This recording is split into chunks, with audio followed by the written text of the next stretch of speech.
Why, hello there. Good afternoon, good morning, or good evening, or whatever time zone you are in the world. And welcome to the very interesting one-shot where we'll be showcasing Deviant the Renegade, one of the newest Chronicles of Darkness games by the beautiful people here at Onyx Path. And before I ramble on anymore, let us introduce this gorgeous cast. Let us start with the one dressed up as a maid. Hello. My name is Jacqueline Bryk, otherwise known as Jax Romana. I am a writer, editor, game designer. I am a person who verbs games. I also worked on Deviant. You will see my work in Deviant. I wrote all of the merits. I also wrote an adventure, and I wrote the Human Conspirators. You can find my work at linktree/Rufflejax. You can find me at most places online as Rufflejax. And tonight, or today, I will be playing Celia Day, who is a Genotypal Coactive, which basically means she was born to be a deviant, and she was raised by this conspiracy as proof of concept to investors. A lot of very interesting stuff, both in and out of character, and I'm already terrified. Yeah, boy. That's boy with an I. Of course, it's like it's queer. Oh, absolutely. Moving swiftly on, the one dressed all in black. Who the hell are you? Hi there. My name is Syriinx, and I will be playing Amelia Smith tonight. She is an Exomorph Coactive, which means that she didn't want to be dragged into this, but somehow she did. And she's tired of this shit. So we'll see what happens tonight. Indeed we will. What could possibly go wrong? And finally... Hi, I'm Faye, also known as TheHatIsHere, and I'll be playing Cam, another Exomorph, but a Cephalist this time. So weird psychic powers afoot. Indeed. And I, in case you don't know, you may recognize my voice, but it's very unlikely you recognize this face. I am the Law by Night podcast guy who runs, produces, and all that fun stuff. The Law by Night podcast, where I'm most known for talking about Vampire the Masquerade stuff, and I recently started tickling the lore of Wraith of the Oblivion. I also do character creation guides, book reviews, game reviews. I've dabbled in some character lore, and tonight I'm doing something very different. I am popping my Chronicles of Darkness cherry, storytelling Deviant the Renegade, and the game title is Live Without You. We'll try to be gentle with you. That's a lie. Duly noted. Now, before I go on, I just want to mention a couple of things. If you haven't picked it up already from some of these character descriptions, Deviant the Renegade, on the surface, is about people who have been experimented on. They've escaped and they want revenge. So it's essentially anti-X-Men, but like with that Chronicles of Darkness injection straight into the veins of their toes. But digging a bit beneath the surface, it is a game that touches upon abuse, betrayal, and a lot of darker things that in the wrong hands could be rather unpleasant. And if what I'm describing and what the players described already is already setting off little alarm bells in the back of your head and you feel this isn't quite the thing for you, that's totally fine. By all means, just take yourself out somewhere. If we're playing along and something happens that makes you feel uncomfortable, take a break and go again, just disappear. Because my concern as the storyteller for this is to make sure that everybody's happy. And if everybody's not happy, then I feel that I've ultimately failed. So no one's going to judge you if you need to take a bit of break for yourself, or just totally abandon it. Just because it's the Chronicles of Darkness or World of Darkness or whatever, it doesn't mean that we can get away with just being assholes. We are assholes, but with consent. With that out of the way, are we all sitting comfortably? Hey Jack, good. Are there any content warnings specific content warnings we should be addressing for this stream? Any specific content warnings? That's a good point. We already mentioned abuse. Is there anything else viewers should be aware of that might happen during this game? I should just take a few moments to think about that, because nothing particularly out of the ordinary, I think. I cannot think of anything in particular. But thank you very much for addressing that, because that's an error on my part. Oh, and whilst I also remember, Deviant, as I said, Chronicles of Darkness, and particularly Deviant, is very new to me.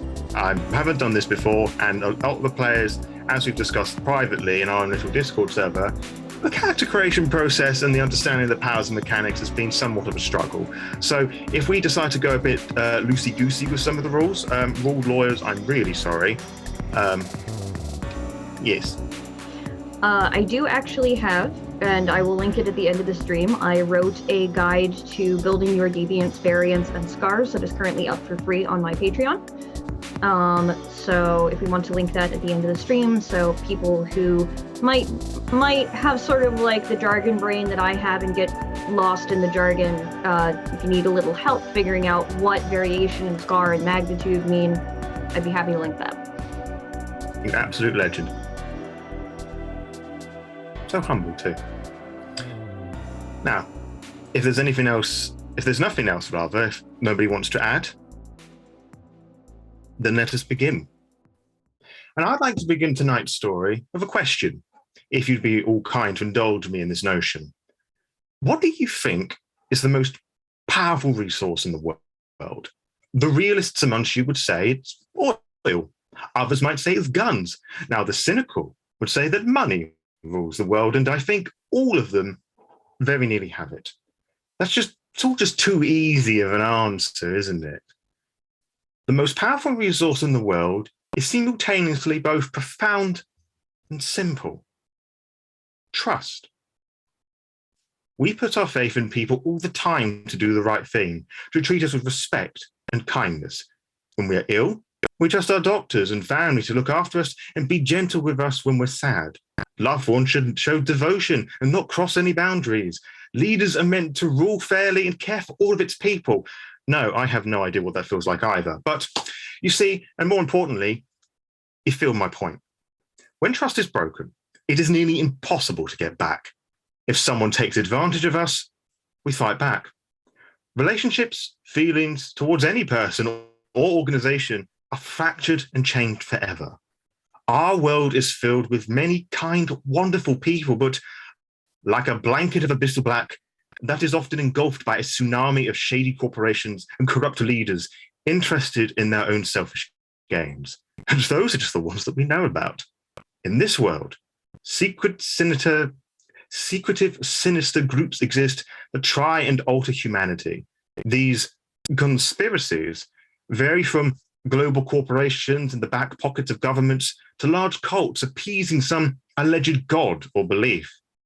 Conspiracies play the role of God in altering the genetic structure of people, leaving them forever scared, scarred, and altered, shunned from the rest of humanity.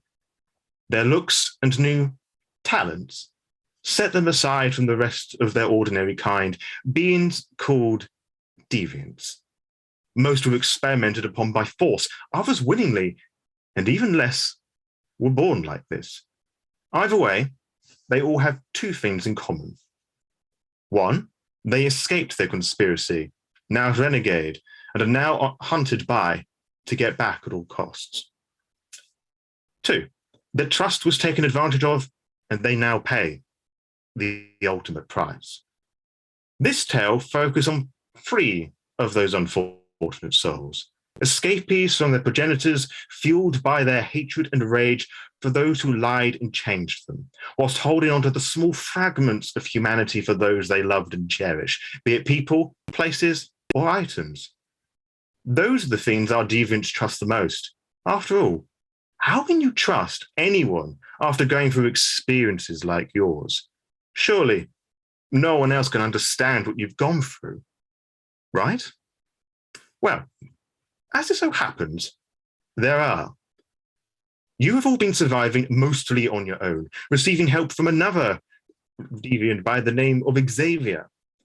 He's been around the block a bit more than you have, shown you the ropes, and together been taking out subsidiaries of your conspiracies. You all trust him to some extent, but I will let you decide how much you all trust him. We find ourselves in the once Great Britain, specifically Guildford, in the county of Surrey.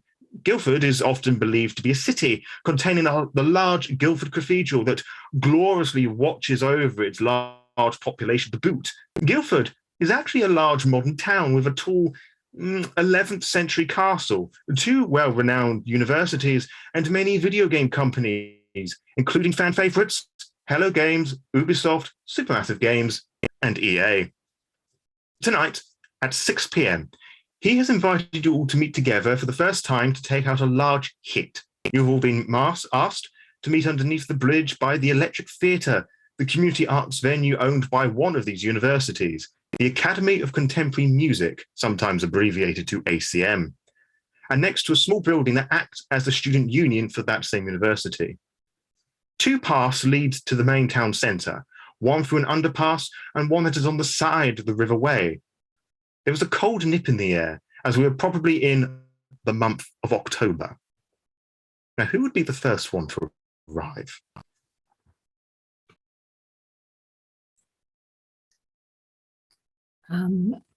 I think I might show up a bit early and try and scope the scene. Make sure it's not going to be a trap.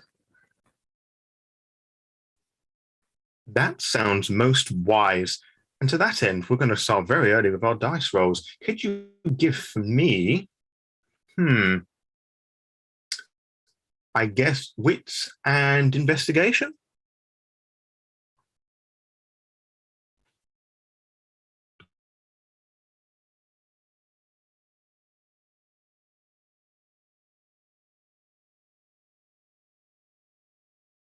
I have 1 success. 1 success. As you stand underneath this bridge, which is not very tall above you, you could probably stand on your tiptoes and just stroke the underside of it. You're fairly certain that there's nothing underneath this bridge, for sure. And every so often, people will walk around. Some will give you peculiar stares, some more enthusiastic than others. And what is it that you look like, Cam?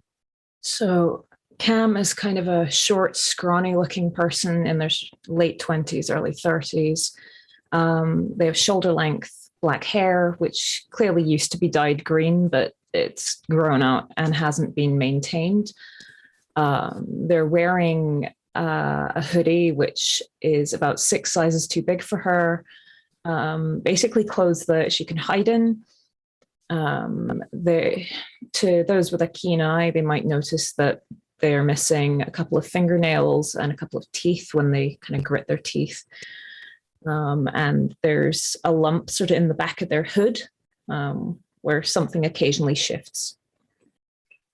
And what is that occasional something? That would be Peanut. Peanut? Yes. Is it?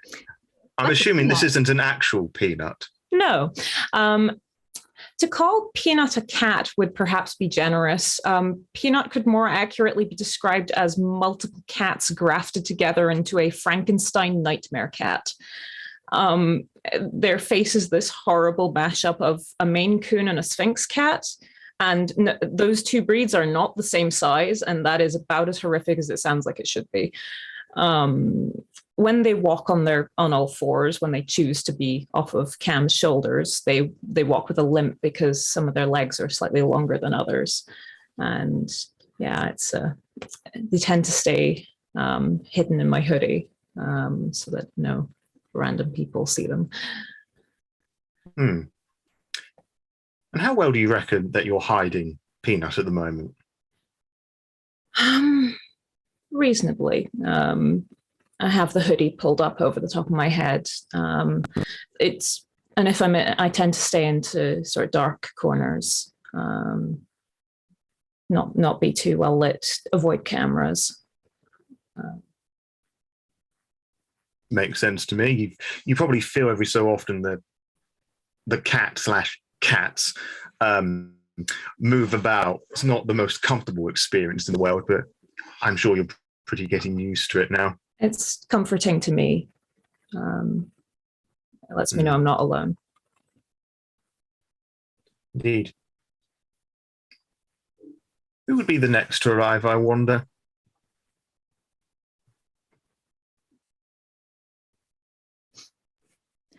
Amelia would probably arrive next. And what does Amelia look like, and how do they arrive? She looks, you might say she looks disheveled if she wasn't wearing such basic clothes, because she's wearing the typical black pants, black turtleneck, and a black long rain jacket. She's wearing sunglasses and has kind of a bit over the shoulder length brown hair. And yeah, she just kind of walks in. She's occasionally looking around, but doesn't really seem bothered at the moment for looking if anyone is watching or stuff like that. She's just walking, and she looks fairly, although sunglasses are maybe questionable if it's sunny or not, knowing it's England, it's probably not sunny. But yeah. I mean, as I said, it's 6 p.m. So in October's at that time, it's fairly dark. And as was kind of like really into the month of October, you could be getting away going into some sort of Halloween party, to be fair. So while she may be getting the odd looks here and there, I don't think anybody will look too suspiciously, hopefully. So you're walking along and you see this other individual wearing these baggy clothes underneath the bridge. I think she walks closer. She kind of doesn't walk towards her, but a few meters away, she just looks at her once and sees like if they make eye contact or not, because she doesn't want to presume that the person is here for the same reason. But you know, if you make eye contact like twice or something, it's obvious that you're both waiting there for something. There's a very startled, alert look as you approach, and I'll sort of stare you up and down a couple of times, and just kind of lean back against the wall and just stand there, just observing you silently. I'll take that as my cue that they are also here waiting for something. So I will walk a bit closer into hearing distance. Hey, don't want to presume, you know, but you waiting here for someone?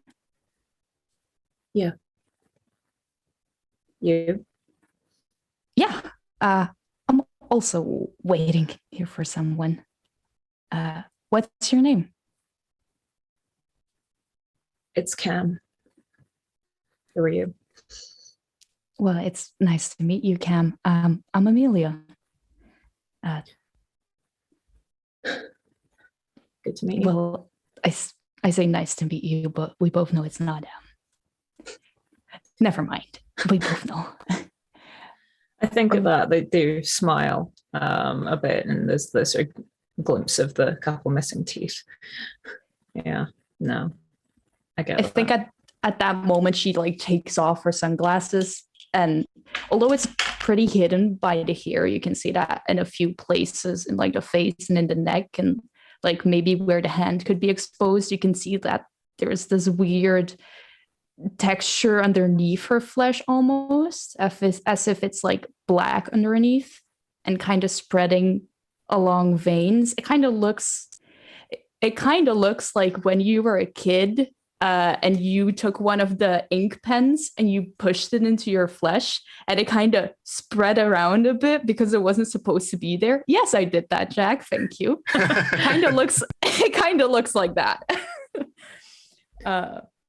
I think at that I actually relax slightly.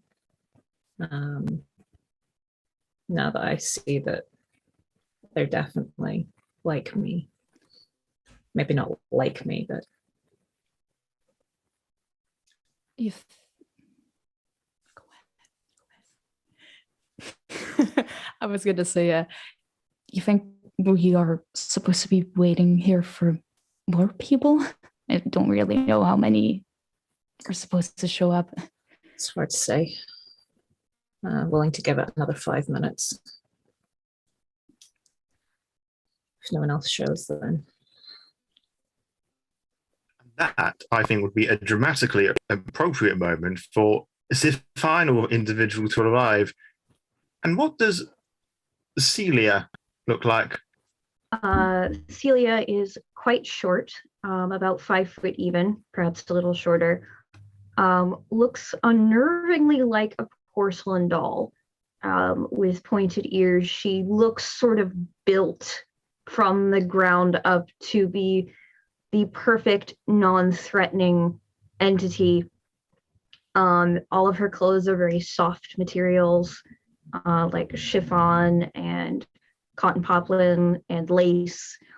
And she has a barcode over her right eye, which is the only thing that suggests that no, she is not just someone who is trying to look like a living doll, that there's something more going on here. And I'm curious because of the texture in which you're made of. Do you make little clinking noises as you walk? I'm sorry? You said you look like you're made out of porcelain. I just had this strange image that... She does not. She's not made of porcelain, but she looks like a porcelain doll. Like, she looks as though somebody drew her as like one of those sort of late Victorian cherubs or porcelain dolls, or those anime that are based on like pre-revolution France that has the very feminine detail to it, very much like that. I see. So it was just a strange thought. I just had to get it out there. So again, maybe from the other side, maybe from the same direction, doesn't really matter. You see these two individuals in relative close proximity chatting quietly amongst themselves. She freezes and puts her hand on the wall in case she needs to make a quick escape.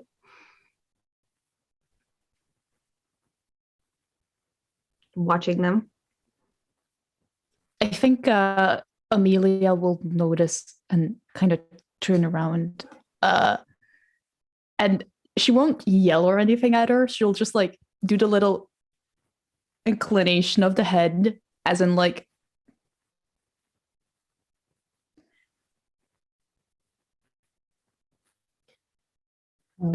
Cam, do you think I'm looking a little startled and a little uneasy. Like, I also kind of want to bolt slightly because someone's observing us. I don't know. You can come closer if you want. Promise we won't bite. How do I know that? If we could have already done that in the minutes you stood frozen against the wall. That's a good point. Okay. She comes closer. As that conversation's happening, Amelia and Cam, you hear like mumbled, muffled noises coming from within your hood. I kind of scratch at Peanut's side, trying to calm them. You hear a muffled squawk as you probably like pinch something that you shouldn't do. What's that? That's Peanut. Okay. And I slightly tug the side of my hood where Peanut's head is most likely to be. The two of you, Amelia and Celia, yes, saw this sort of Jenga blocks of cat's head just sort of pokes out and said, "Good evening, darlings. How are we?" Sort of poking and looking his heads around. That's a chimera. That looks like a That looks like a cat. Where did you get that? Their name's Peanut. That's incredibly dangerous. Oh, you have no idea. And the cat sort of blinks in one eye and then the other one. It's like a delayed winking sort of thing going on. Let's take a step back. How is a cat that kind of looks odd dangerous? They're like us, but animals. Peanut's the only one that I actually trust around here. They're built, they're not born.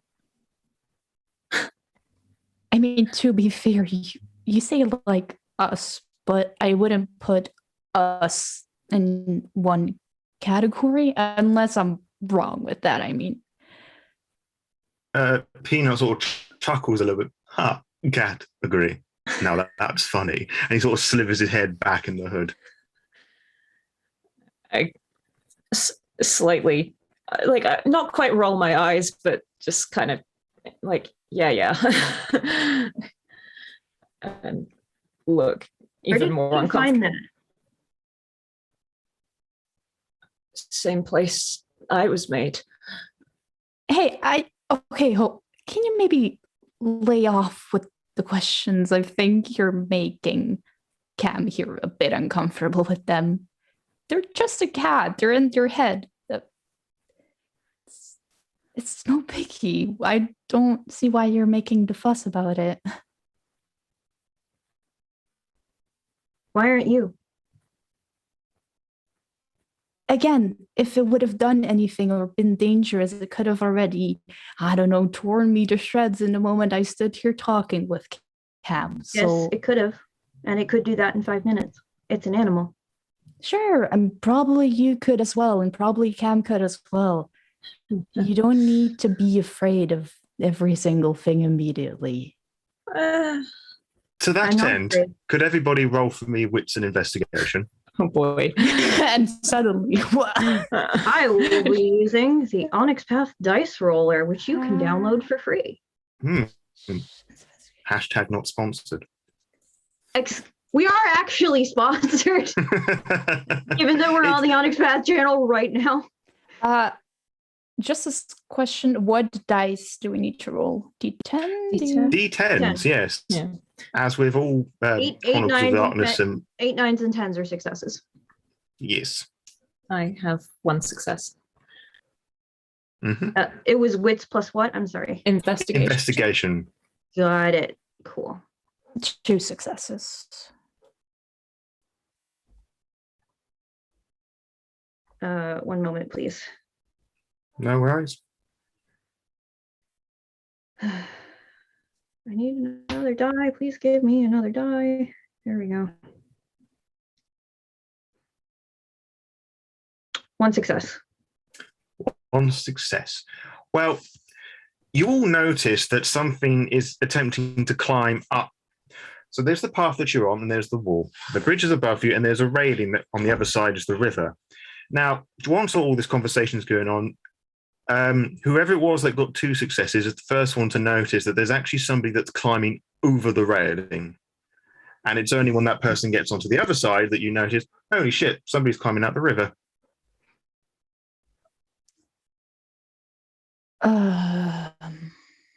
What was the name again of the guy we were supposed to meet?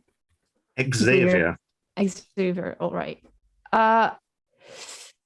You correct me if I'm wrong. I cannot see over the fence, or you should be able. Yeah, you're definitely able to. I was just saying that whoever got 2 successes, because one of you did, you saw them climbing up the railing, and the ones who got 1 success only noticed them when he got over the other side. Oh, okay, so away from us. Mm-hmm. So there's the wall where you're all standing along this pathway. The bridge is above you, and then on the left-hand side or in front of you, there's the railing that drops down into the river. And somebody is successfully climbed up onto the railing and is now scrambling onto the path where you are. Does it look like Xavier, or does it look like something else? Well, It certainly as round as Xavier, and you know that Xavier spends a lot of time in water, so it could very well may well be him. Then again, this is Guildford, and stranger things have happened. Okay. I think I immediately tensed up when I noticed someone, but once my brain kind of catches up with my eyes, I'll slightly pause. You guys saw that? Someone just, do you think it? I'll take a few steps closer to the fence towards that end. Sure, it's literally just a couple of steps in front of you. So if you wanted to now, you could like tap them on the shoulder or the back or wherever. Celia stays rooted to the spot and doesn't move. So they got over into the water. They've come up from the water and now climbing onto the path. Okay, makes more sense. I will approach them and tap on the shoulder if I can. Very easily, like you give him a tap on the shoulder. It sort of startles a little bit because it wasn't expecting that to happen.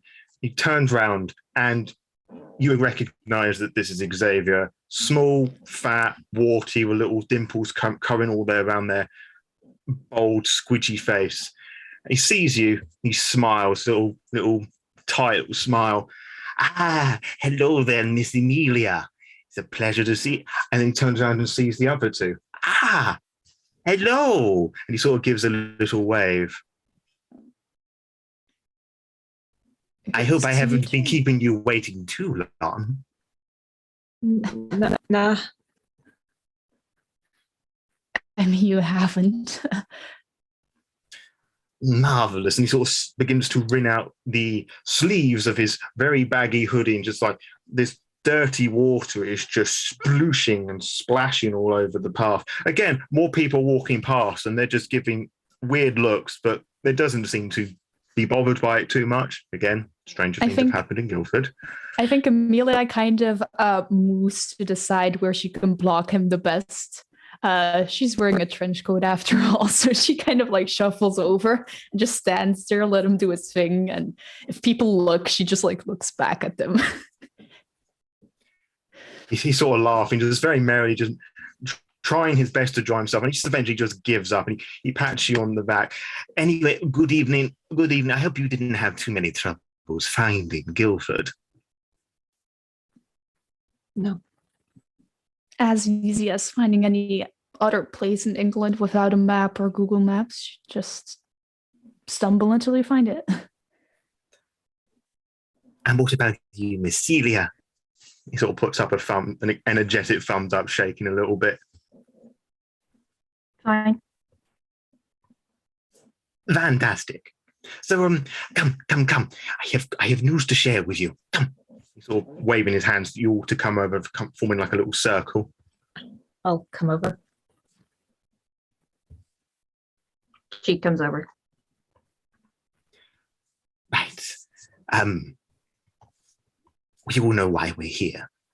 You have, over the last few months, year now, I lose track of the time, you've all done some amazing work. And Xavier is really, really proud of you. He's sort of nodding and smiling. You can see his short, bulbous eyes, his short, tight lips, just very energetic, kind of like a pufferfish, if you could sort of imagine that, but placed onto a person.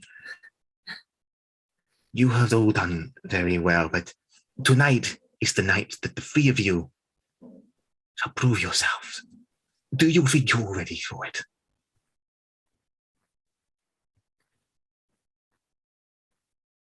What am I proving myself for? Go out into the big wide world without me holding your hand all the time. Why? He sort of cocks his short head a little bit, kind of like a confused cat. Like, what do you mean, why? Surely you don't want to be around me forever?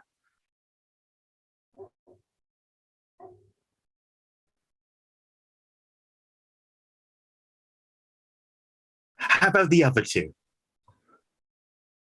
What's the target?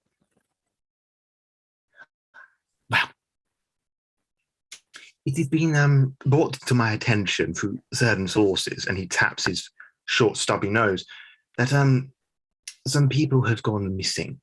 And through a little bit of private investigation work, it has led me back to the University of Surrey, and he sort of gestures away somewhere. I believe, and some contacts of mine believe that in actual fact the university is holding a large secret medical facility.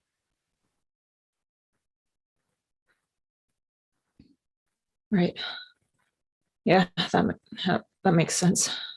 Mm. Now, we currently have two choices of approach, and Xavier here is going to let you three decide. I will step back and I'll step in if I need to, but this is your show, your time to shine. We have two direct choices. I would like to have known that I was going to be part of this show before. What is this surprise game you're getting at, Xavier? You invite us all here without us knowing each other, expecting us to go and attack a sensitive target, one that any investor could show up at any point with their private armies, and you decided that the best way to approach was to meet under a bridge at midnight. He sort of looks at his watch. Not quite midnight yet, and hopefully we won't be around that long for that to happen, because then I'll begin to dry out. Yes, I admit, I should have, could have, would have been a bit more organized and let you all meet together, but I suppose at that moment I thought it was better to be safe. If that has upset you, I'm deeply apologetic. And he even bows with a little flurry of the wrist. It's not very, what's the word? It's not very delicate, but he's trying to make it look nice and fancy. Yes.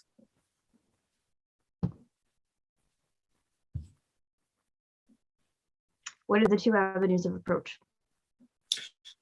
Well, one of them's more direct than the other. Now, we could waltz through the university and try and find the science departments, but of course their pupils and members of staff are walking around. But then again, given how we all look, it could be some weird performing arts or fashion statement, or even some weird party. The other alternative is that we could try and snoop around the outside of the university.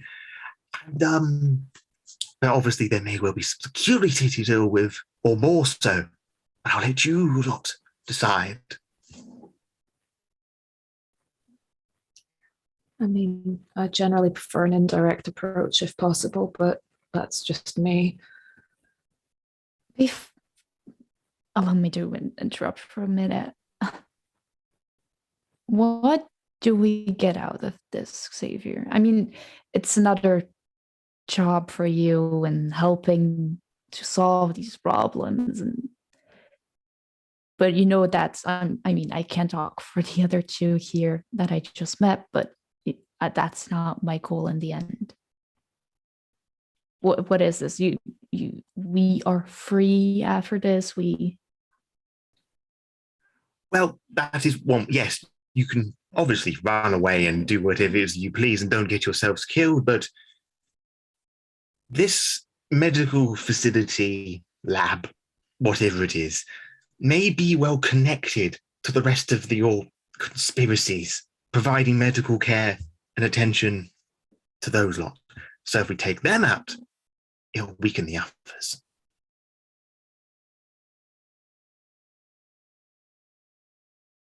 All right. Thank you.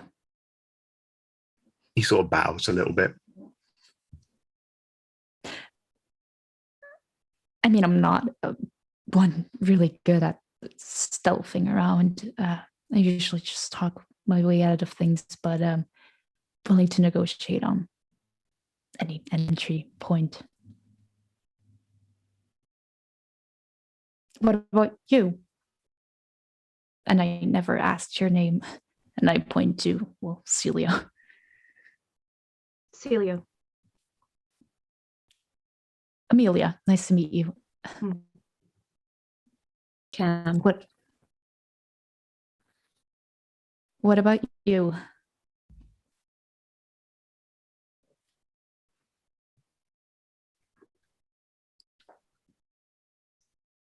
I will do whatever Xavier thinks is best. I just said he's leaving the choice up to us. Well, surely he wouldn't leave a choice up to us with so little information about such an important facility.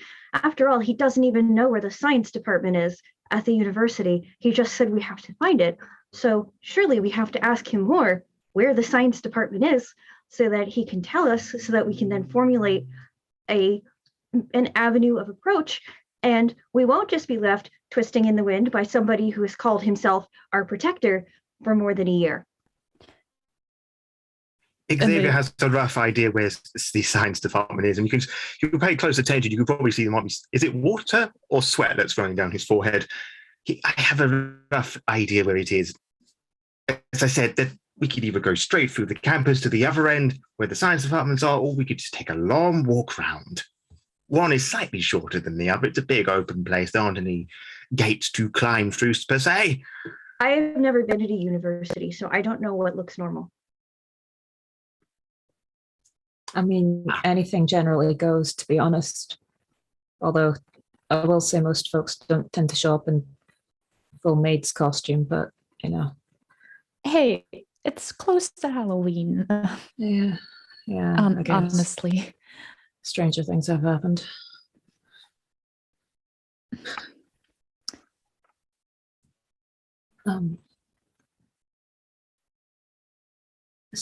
So what, are you not able to think for yourself, or are you just scared? Like, what's going on? Aren't you? I mean, I'm always scared, but I'm also willing to take a look and make a decision for myself. Why? I mean, allow me to be the odd one out here, but why would you be scared of this? If you're scared of this and you don't think it's worth whatever you're gaining, then why have you been doing this? Whoever said I didn't think it was worth whatever we were gaining? No. Assumptions. You know what they say about assumptions. I don't care what they say about assumptions. But hey, allow me to be the one in the group to say then that shouldn't be scared. I'm always scared. I am additionally scared because the man who has been providing me protection since I broke with my family is now leading us into an indeterminate space with people I don't know, and has decided that for some reason this is going to be the freedom mission. I have not been given priors. I have not been given any leading information, and now I am walking into a very high-risk situation with my only promise being that the man who has been fostering me will no longer be in that role in my life. Xavier sort of leans forward, and if you allow him, he'll put a hand on his shoulder. It's quite damp still. She brushes it off. He sort of recoils a little bit, realizing he's done something wrong. Xavier will always be there for you. You know how to reach me, but it just isn't healthy or safe to be constantly attached to me. This isn't safe either. That is our existence, unfortunately. And Xavier will be here accompanying you through every step of this. He just wants to see what the three of you can do together, because I feel you all complement each other so well. You'll see. Yes, that would be nice to know before we all met under a bridge 5 minutes ago at 11:45. Do you want a rundown of what we do? Like, will that make you feel better? Yes, probably. I'm kind of psychic. Yeah. I can hear thoughts sometimes, and I can I can hide from things. Just an out of character note. I would like to do a check-in to make sure everybody is okay with me playing this very tense character right now. Yeah, no, I'm cool. Cool. Mm-hmm. Continue. Sorry. Yeah. I can also sometimes make people scared, but like I don't really like doing that. That's kind of my stuff.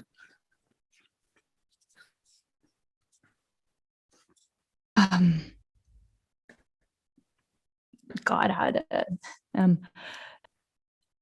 I have this connection with I gave it the name Roar. Basically, I can manifest pools of ink. I can sometimes ink manifests in me, and I change myself or other things, or get glimpses of stuff. Excuse me if I haven't totally figured all of this out, but I promise it's not dangerous, and it's something I can talk to. And if it makes you feel at ease, the only reason I'm doing all of this is because I'm looking for someone. And I won't put that mission at stake or at risk. Peanut can teleport. I say, pointing to my hood. Oh. That's what they do. What do you do? I am first in a line of products created by Jack. Does the conspiracy have a name? Well, the one that you're going after, I haven't named to you yet. But if you tell me what the name you had for yours, because that hasn't appeared on the version of the sheet that you sent over for some reason. All right. Well, I wasn't sure if it was the same conspiracy, so I didn't send one. We will go ahead and call it. One moment. I'm going to open up a name generator. My favorite tool. I know, right?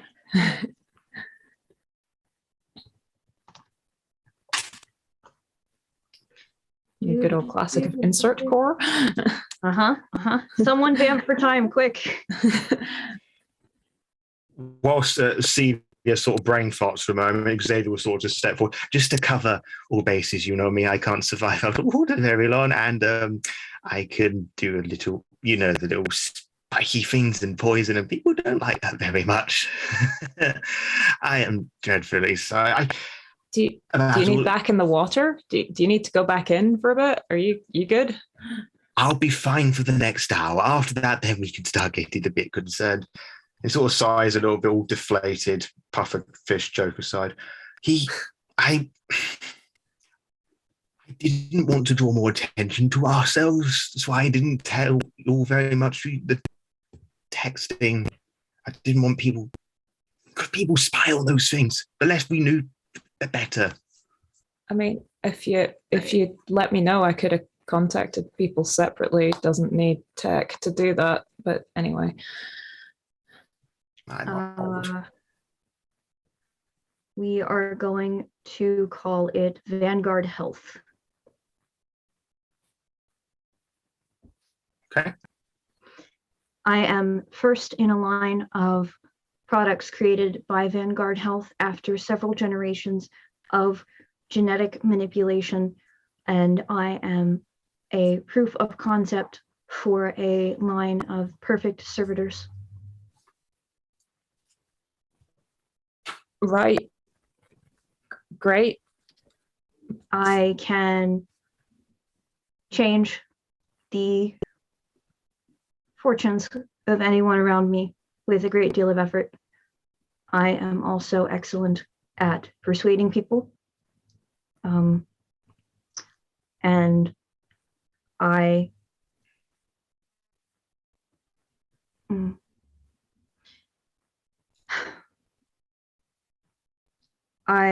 sometimes also see things. I can communicate with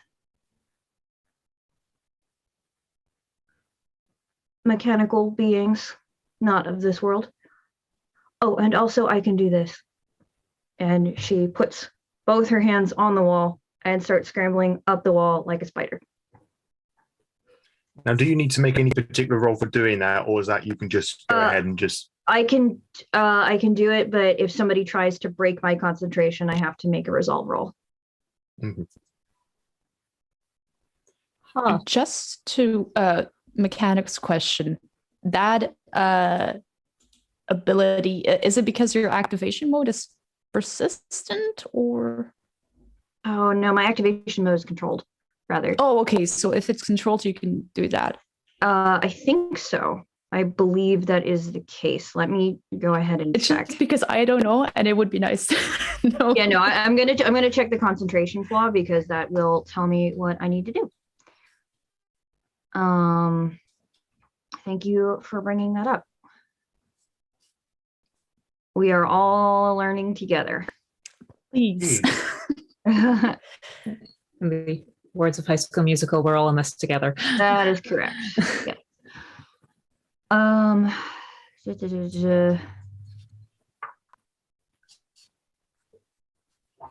Yeah. It's whenever the remade suffers lethal or aggravated damage not caused by a scar adaptation. Controlled scars are inextricably scar.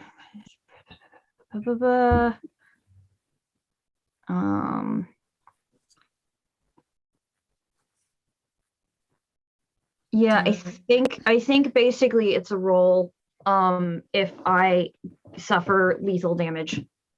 Right. So yeah. And because it's controlled, you can just do it. Got it. Yeah. So you see, how quickly does this happen, by the way? Is it just, you're kind of like a slow progressive Spider-Man sort of thing, like touch it and you're up? Have you guys seen season 2 of The Witcher yet? Not yet. Yep. The first episode, there is a vampire that sort of skitters around the walls and ceilings. That's a fun word. Yeah. She's like Verena in episode 1 of season 2 of The Witcher, so it's very uncannily quick. Huh. Well, Yeah, would you look at that?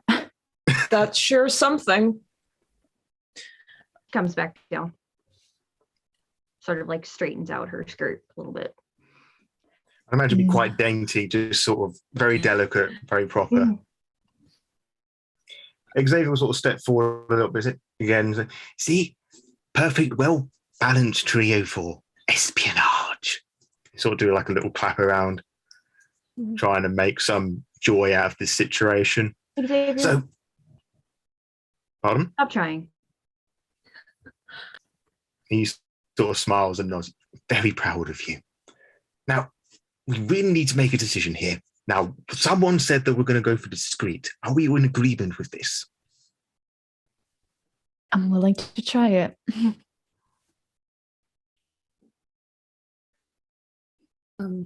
If you need anyone to scout or get into places they're not supposed to be, I'm quite good at not being seen. So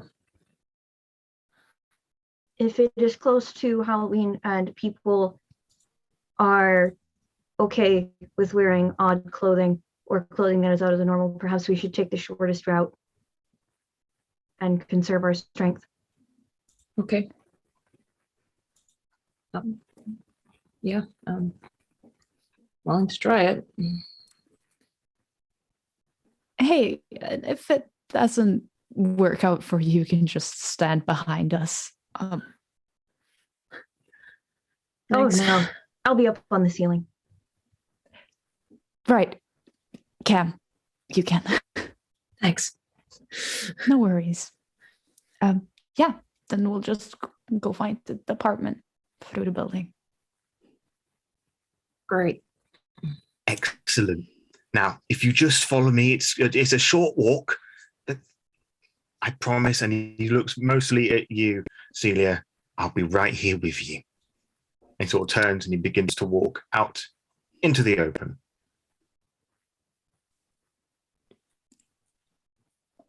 I will after. look behind me and then follow along. She tries to keep up with Xavier, but she got short little legs. So Imagine. she's like scurrying along. Like she's power. He's probably walking at a normal pace, and she's like power walking to try to keep up with him. Mm-hmm. Short but large strides with Xavier, and just a little. Awesome.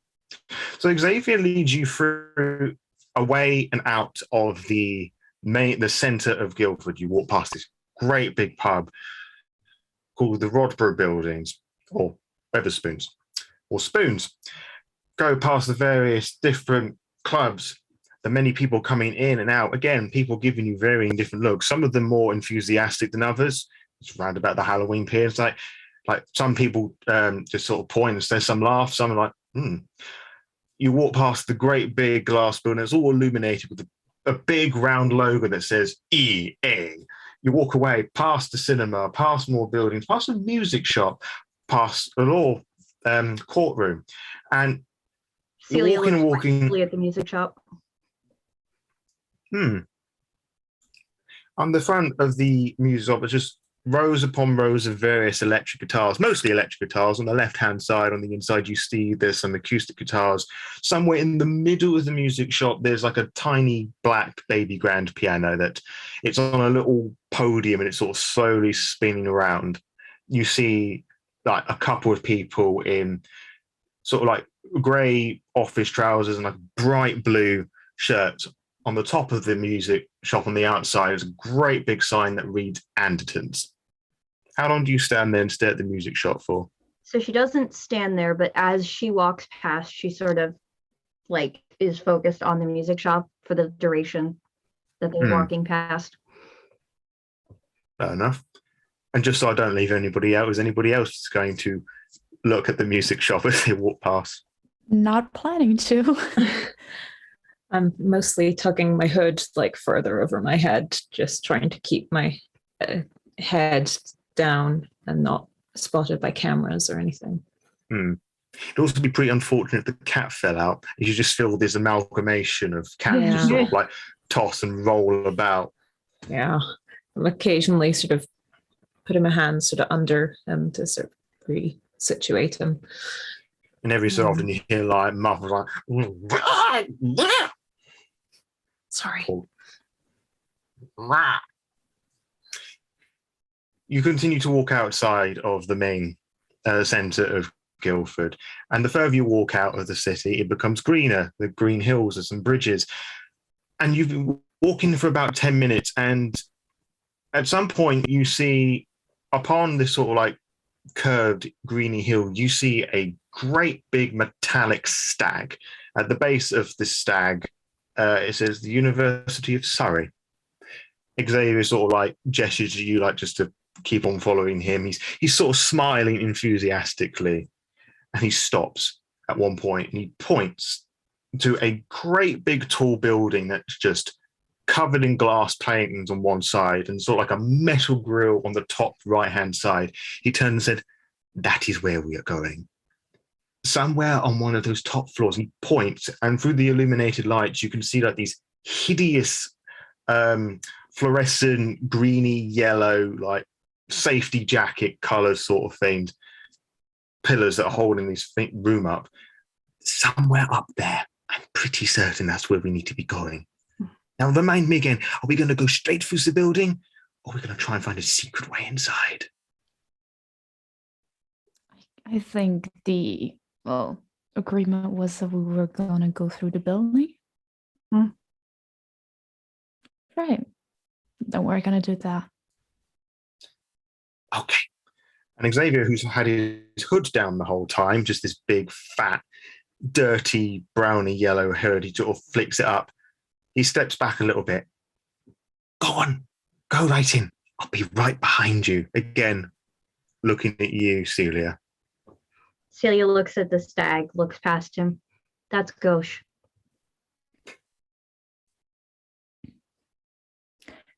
It's England. What do you expect? It's gauche. She walks in. Xavier, Do you maybe have any more information on the people that went missing? He shrugs and he shakes his head. All sorts of people, sizes, colors, creeds, not discriminating.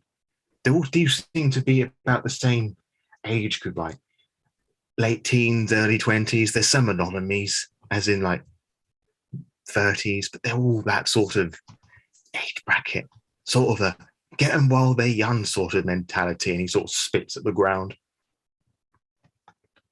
Right. I was just, if you had any details, we could maybe follow that, but we'll make it work. All right.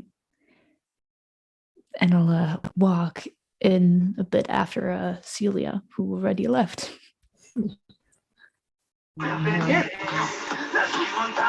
Thanks, Mom. Appreciate it. That was very cool of you. Very gauche.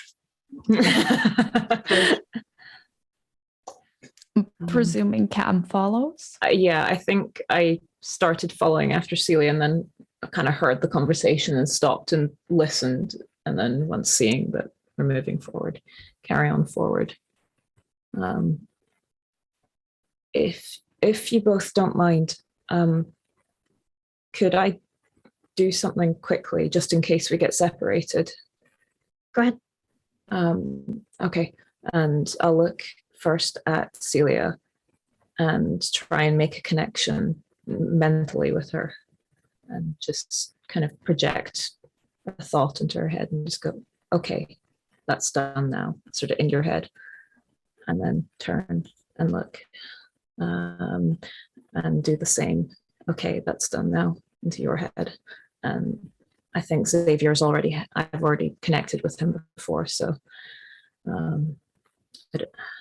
So what is this sort of psychic mental linking that you're doing here? I'm basically mentally connecting with them once, and then from that point, I can choose to try and do it again from any distance, so that if we get separated, I don't need to like try and use a phone or anything. I can just contact them and sort of check in with them. I'll then turn to them and say it's a more secure method of conversation than using a phone. Like I get it's a bit weird, but like Feels weird. Yeah, that's fair. It is pretty weird. It's useful. Yeah. Amazing that you can do that just by willing it. You know. Thanks. Don't play your own powers down like that. You know, comes with some downsides, but you know.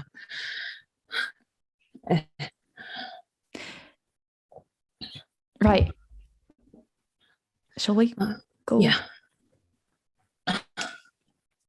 So you'll enter together, the four of you, four and a bit, I guess, enter this very modern, very bright looking building. There's not many people inside. You see somebody like typing away behind a reception desk, but there doesn't seem to be many people here, despite this whole building being lit up. The person sitting behind this reception desk behind a sort of glass wall sort of thing hasn't seemed to have noticed you yet. Like genuinely hasn't noticed us, or is pretending to have not noticed us? I hadn't thought that far ahead, so I think we're going to play a quick little game within the game. Two of the players know what I'm about to play. It's a game called Odds and Evens.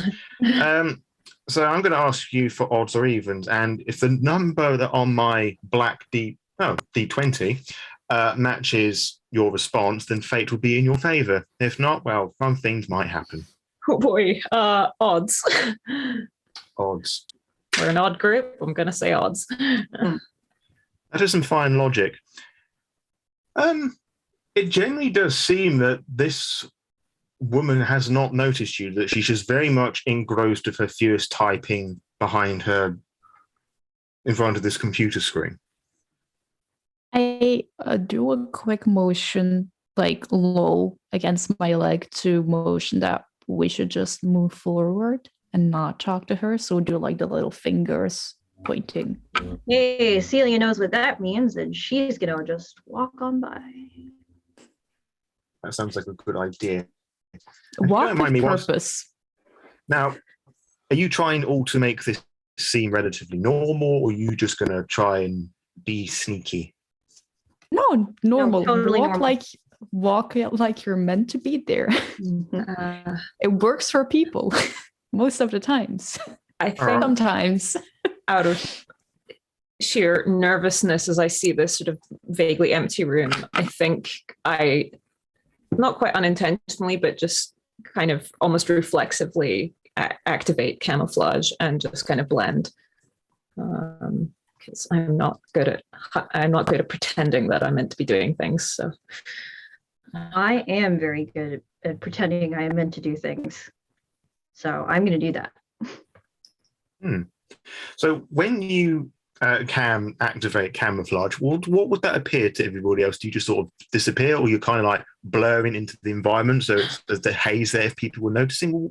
How does that work? I think it's kind of this gentle, just almost just go completely see through and then just vanish out of people's line of sight.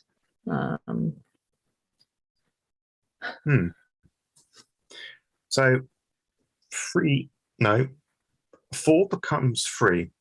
And as you're walking by, if any of you pay attention or like glance over to see if the woman's noticed, again, she's very engrossed at this work. Just doesn't really, I mean, why would she be looking? It's just that more people walking on by. I mean, if she did notice, then, I mean, they could just be lost performing arts students, which is drama. Xavier is right behind all of you. You've got his hood up, he's sort of hand in his pocket, sort of skulking moving his shoulders about, not trying as hard to blend in, but maybe he is. Who knows? Now, you walk along. There's some stairs that go up. There's also a lift, and there's some stairs that go down. Xavier told you that where you needed to go was up. So stairs or lift, or maybe you interested in looking around down here, just in case his information was wrong. I mean, if there's a map on the wall, Yeah. like there often is in campuses. Or maybe not even a map, maybe like little boards, because usually it would be like a board like that department is that way or anything like that. Yeah. You, Celia, raised your hand. Was that something you wanted to do? Or? Yes, something I wanted to do, but let's do this first and then. Sure. Indeed, there's like a hard map sort of thing that's just against the wall, like with a big old circle that you are here, and it tells you that the main science lab block was like a few floors up if you were to take the stairs or the lift that took you up there. Okay. I would like to see if there are any spirits from the quirked up machine realm that I can see into. And what is how would you use said spirits to communicate or whatever? So I have I believe it's 2 dots in otherworldly connection, which means that I can, and it is persistent, so I don't have to activate it. But it is, I can see and communicate with any beings from that realm that happen to be in the building or that happen to be in the same scene. Right. So you wanting to use this to find where you need to go, or maybe? So I'm seeing if there are any that I am aware of and if they're heading in a direction. Right. And that just allows you to see like a whole group of them or a If certain number. It's just if there are any present, I can see and communicate with them. You don't see any of these spirits on the floor, but you do notice that there's a substantial amount below you and there's a couple above you.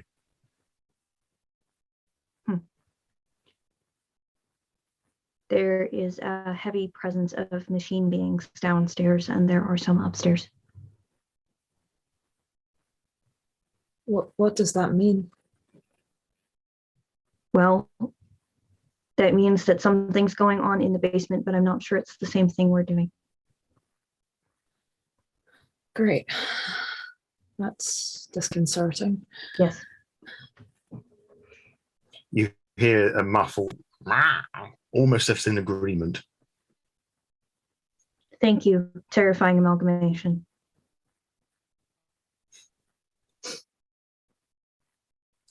Well, we're gonna go upstairs still? Yes, let's check upstairs first. That was the parameters we were given.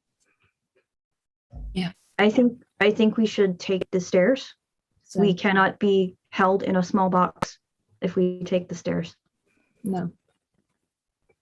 Good plan. I look for the fire route, Jack. Mm-hmm. If there's like back stairs or stairs that are specifically like employees only or are kept for like escape routes because they will be easily accessible and also like probably the sturdiest part of the building.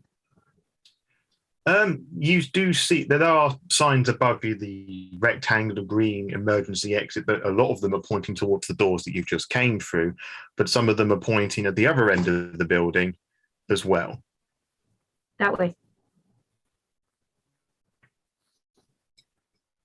I'll walk that way. Walk this way.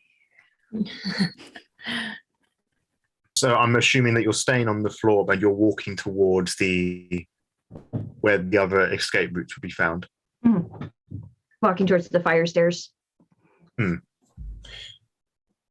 follow the signs, you follow your judgment, and it does lead to a door that's slightly different in design. There's like a little grayish green handle that you can push and twist, that in the event of a fire or some other disaster that you would be able to escape, hopefully onto the back end of the building.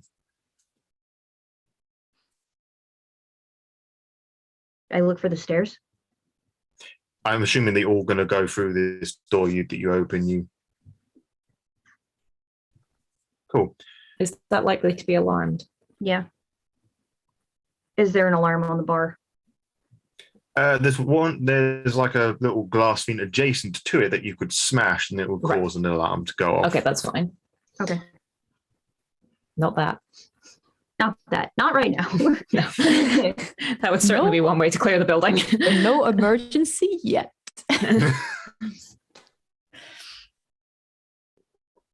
So, up the stairs, I guess? Mm-hmm. Yeah. Again, you head back and up these large stairs with people who ascend. You corkscrew around, and every so often you see these glass panes that look out to, if it was daytime, you might have been here before, green upon green in various different buildings that are scattered across everywhere. It's almost interesting to think that somewhere so nice and open could harbour such potential evil. So you all head up, and Xavier's again following you, and sure enough, you do find the room in question. You poke through like a single aisle door with a little glass, a little mesh through it, and you do see those hideous greenish yellowy pillars. The door isn't locked, and there's nobody inside. I'm assuming you wish to enter. Mm-hmm. Can I?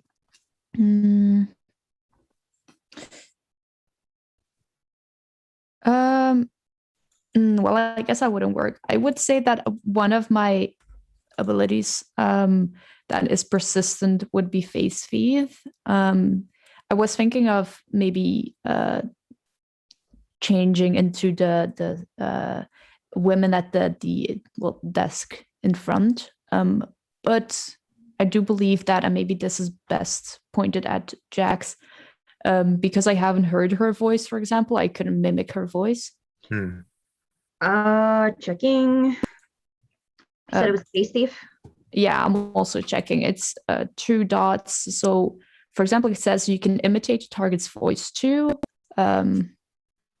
but you must already be familiar with, Yeah, okay. Yeah, you probably wouldn't be able to mimic her voice very well, but like you could always like pretend you have a cold.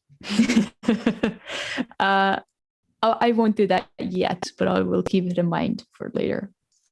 Good idea. I mean, there's always the option of going down and getting to strike a conversation with her, but I'm sure that you don't want to do that. Okay. I didn't want to assume.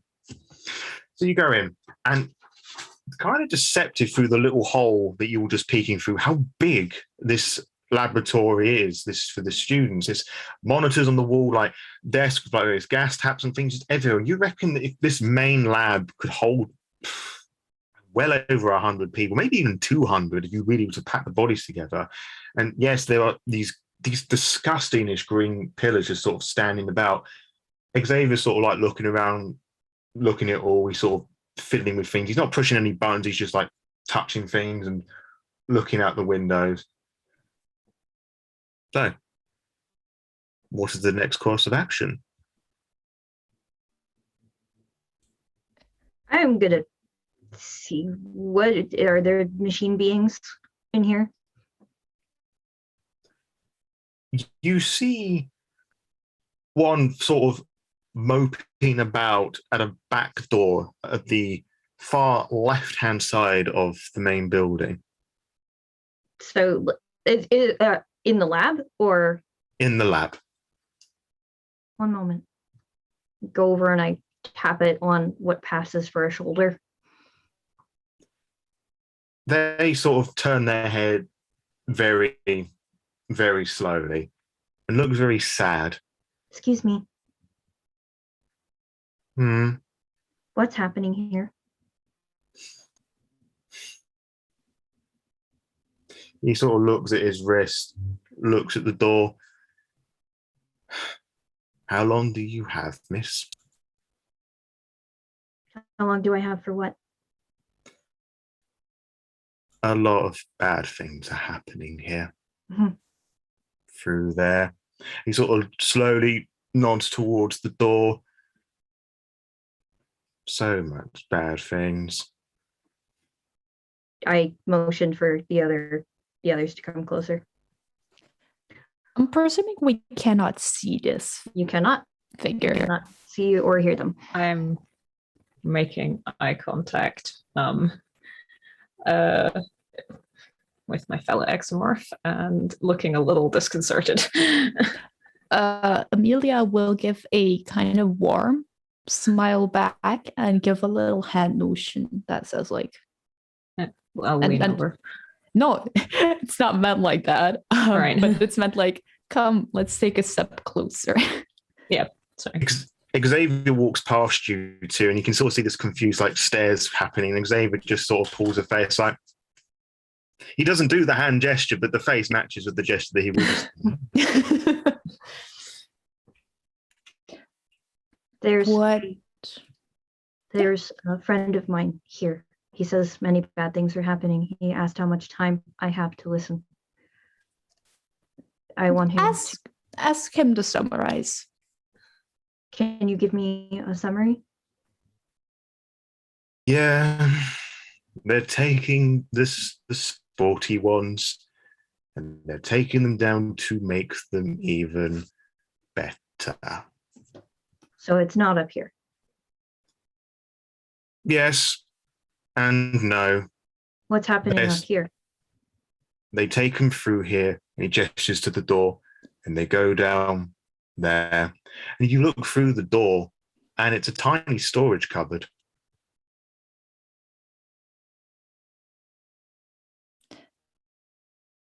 They take I turn to my fellow renegades. They take them up here to test them, and then they take them through here, she gestures to the storage cupboard, to make them better. But I don't see how, unless there's a dumbwaiter or something of the kind. There's probably something there that lets them go down. Xavier sort of nudges himself forward. These could be some sort of secret passage here. Let's just have a look. I will look through the little window to see if there's no one inside. There's definitely nobody inside, just various different shelves with like glass beakers full of strange liquids, clear mostly, bits of equipment that you have no idea what they could be used for. But nothing that seems out of the ordinary to you. You would have to get inside. Mm-hmm. Have a big old rummage about. I will put a hand on the door handle but won't open it yet, will look to Celia and say, "Can you ask your friend if it's safe to open the door?" Is it safe to open the door? Is the door trapped or alarmed in any way? He shakes his head slowly. No. The last lecturer in here is very forgetful. Leaves the doors unlocked all the time. The door is not locked or trapped. All right. And I'll open the door. While I do it, I'll say, "Thank your other person you're talking to." You turn and says thank you. slowly nods. Attempts to smile, but it looks rather forced. You turn the handle of this door and it sticks for just a moment and it creaks open. If I take away my hand and look at it while it creaks open, does it look like anything viscous stayed on my hand or not? Anything that's on your hand? Well, because the door handle felt like it sticked. If I look at my hand, is there any residue that I can see, or? Sorry. When I meant that I meant when you pulled it, it didn't quite open straight with it. Kind of like I thought something stuck to my hand. I was like, "Whoa!" Oh no, it's a mimic. No. All right, then if it creaks open, I will take a few steps in. If the others want to follow, that's fine. I will just glance around and see if I can find maybe any paperwork or... So if you could do for me, what's the role that would be most appropriate for that? Investigation? Probably with another wits and investigation role. Now, if anybody else wants to enter inside and look for paperwork or something that could help you find what you're looking for. If they were saying that people were coming, if people were saying they were coming through here, then I'd like to see if there's like a lever or like a hidden sure secret door. And what is Celia's actions here? Celia's going to look at because if the machine guy is moping and staring at something, I'm going to look in the direction that he's moping at. Sort of standing there, sort of its weirdly crossed arms. It's just sort of staring, not directly at his feet, but sort of. So the direction for the angle from his face to the ground and the rest of him would form like a right-hand triangle. That makes it. Yeah. She's going to look in that direction too. If you were paying attention, Xavier's just sort of standing with his hands in the sort of like the pouch of his hoodie, sort of looking at you, looking at the ground. He sort of turns, looks to see the other two. Amelia, what did you get for your investigation role? 2 successes. You do manage to find some bits and paper, but unfortunately, it doesn't seem to be anything important. There just seems to be like students' assessments and things that have just been left here. Some of it's marked, some of it isn't. Don't really understand what a lot of it's saying, but the future of science in the UK doesn't look particularly hopeful from what you can gather from some of the marks and criticisms on them. And Cam, did I ask you to make a similar roll, or did I not? I did just make one, presuming it would have been the same, and I got 3 successes. 3 successes, and as you're sort of scanning the wall, like touching things around, you don't find any levers. You're sort of putting your hand across, but one of the panels on this wall, it doesn't light up and it doesn't make a sound, but you feel that your hand feels a little warm as you're putting your palm on it. Okay. Do I think it's like a palm reader or any sort of tech, or do I think it's just like a panel in the wall that's maybe got some sort of electronics behind it? It's a bit difficult to tell because it's definitely weird. Right. that everything feels fine and cold like metal would do, and then you put your hand on this and it suddenly feels a little bit warm. But there is something going on there, like whether it's trying to read your fingerprints or something like that. It's not quite right. Right. Okay.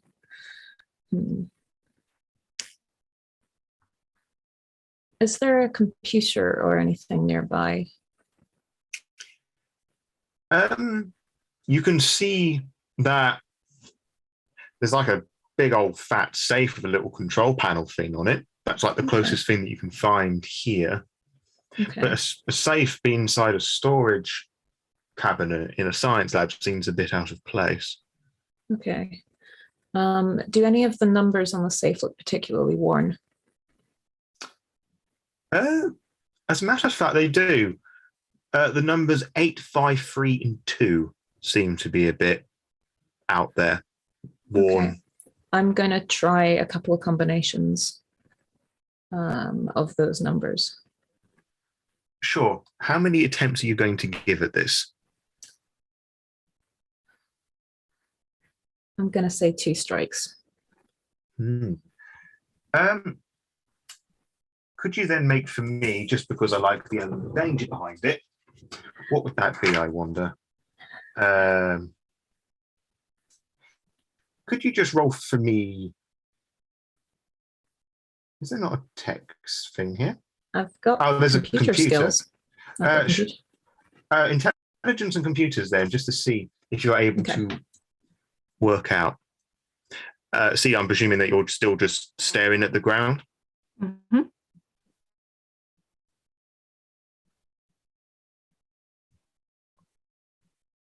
Okay. With the 10 again rule, I have 3 successes. 3 successes. Now, you stare at these numbers a little bit and you try and work it out. And by sheer dumb luck, you press the numbers in the correct order. And that panel that you had your hand on a moment ago suddenly lights up green. And the whole wall where that panel is splits upwards. So a bit of it goes down and a bit of it goes up, revealing a dark stairwell that's descending. I did a thing. So there was a secret passage there. Excellent work. Xavier sort of goes, sort of like tapping his fingers together excitedly. I turn to the machine guy. Down and over? Down and over. Well, that's all I need. I imagine that you immediately like stop looking at the ground and you all head through this dark. Oh. Now, the first person who enters, when you put your foot in, a series of LED lights immediately lights up like boom, boom, boom, boom, boom, just obviously about the dramatic sound effects. And it just reveals that there's no banister, it's single aisle. These stairs go down a pretty long way. Might even put Silent Hill 2's stairwell to shame. Damn, those medical staff these days, they're like real gamers with their LED lights. They're not going to miss leg day with those stairs. No, they are not. They have got thighs of steel. That's Great. good. Is that your favorite word? It's my second favorite. If the others kind of make moves, I will try to be the last in line. I'll go first. I'll go in the middle then. Xavier will be sort of wedged in between you lot. Yeah. Celia's walking on the balls of her feet. She's been doing that since you met her, and her legs are very little, so following behind her is a little slow, but That's okay. I'm trying to be quiet, so I'm also not being particularly fast. Now, does Celia shut the main storage door behind as she enters? oh no. Okay. I've made a note. So, as the last person begins to enter this, the door that you just entered, the doorway closes again. And it's still very bright in here.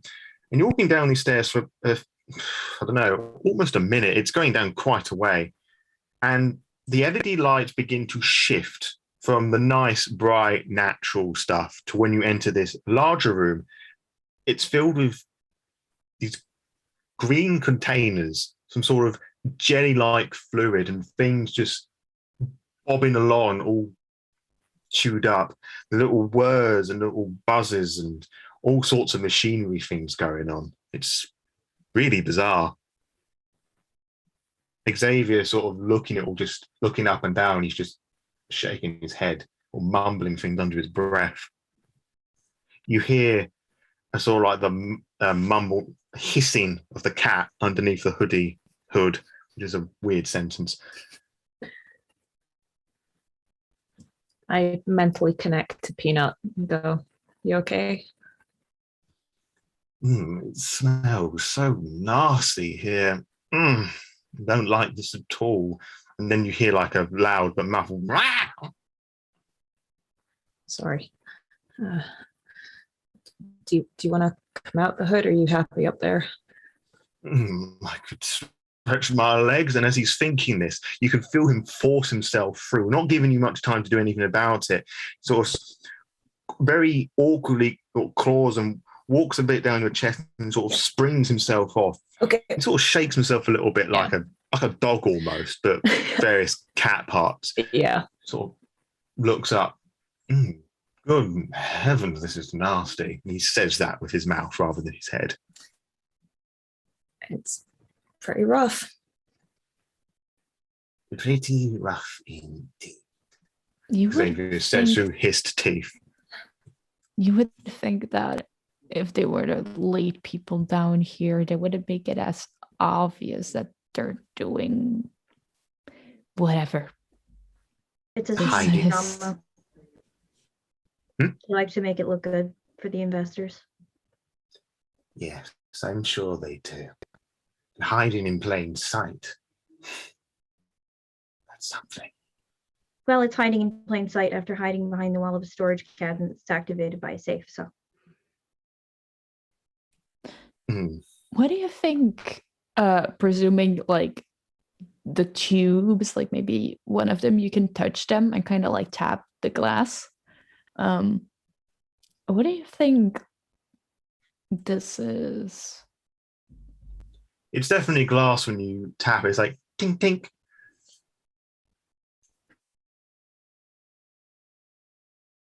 No idea. Bad news. I mean, viscous green liquid with chunks in it doesn't like necessarily spell out good news indeed, but yeah. Xavier, as you sort of notice, is beginning to walk forward and he sort of points. I think this might be the way. And there's these two large steel doors that look like they're going to open sideways at the end of this short hall, computer machinery stuff. Hey, Jack, I have a dot of medicine. Can I make a wits medicine roll to get an idea of what's in the containers? You could make an educated guess, for sure. Sweet. Let's try it. I love an also educated have a dot and medicine. I mean, if you want to, anybody who wants to guess what the green fluid is. Yes, I do not. please. Yes, please. Yeah. Let's give it a bash. All right. I will say that ignorance is bliss on my part. Most definitely. One success. Something's best left unknown. One success. One okay. success. You're sort of looking, this definitely isn't natural, for sure. I mean, but you're not too sure what's going on with this other than it's clearly not natural. I will keep that observation to myself because frankly, It's not that's not helpful to any of us.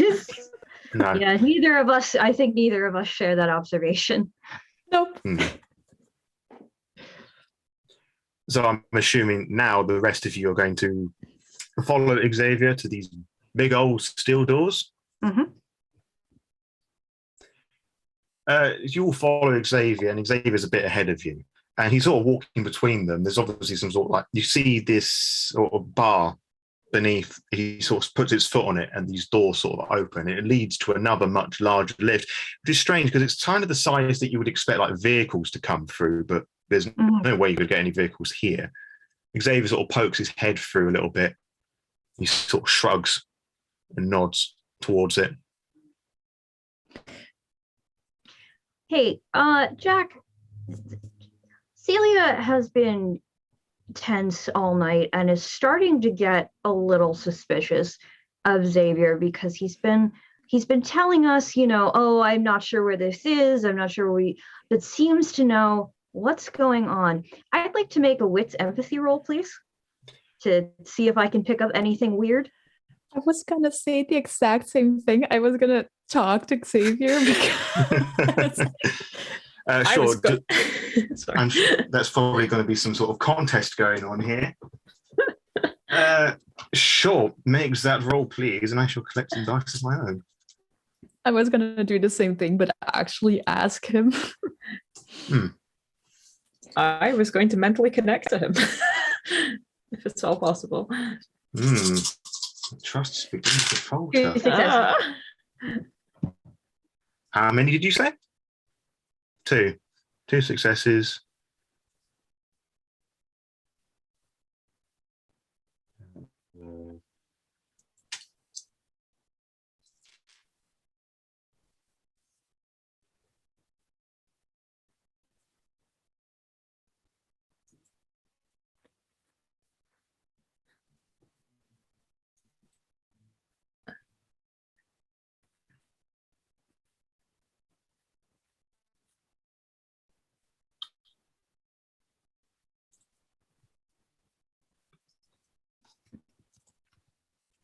How much did you get, Amelia?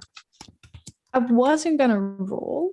I was going to ask him, ask Xavier a question, and then maybe on his answer make a roll. Right. Sorry, misunderstood. No, Celia, maybe it's your own nerves and anxiety, like the fact that he didn't tell you everything immediately, but he doesn't seem to be giving off any funny vibes to you. So it could well be her nerves getting the better of her. Okay. As we sort of walk, I'll briefly stop by Xavier and ask him, for a mission that's supposed to prove ourselves and get freedom or whatever, I don't mind, but why are you coming along like this, taking initiative?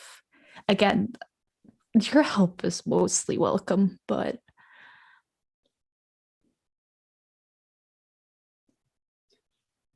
it is just simply the right thing to do.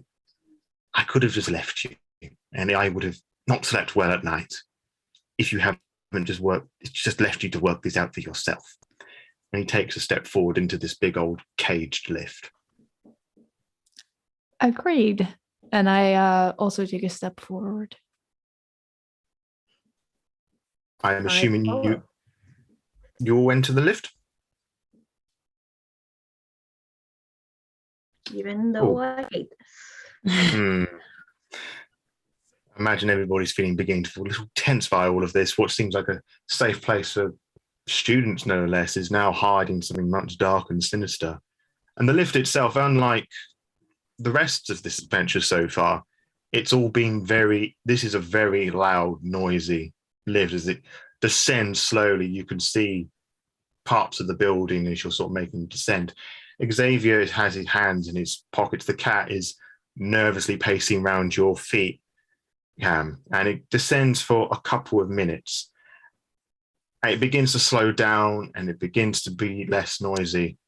Xavier sort of turns to all of you and says, when we reach the bottom, do exactly as I do. And he begins to raise his hands. As he raises his hands, the lift stops. The doors open. And quite a lot of people are now in black uniform and pointing guns at all of you.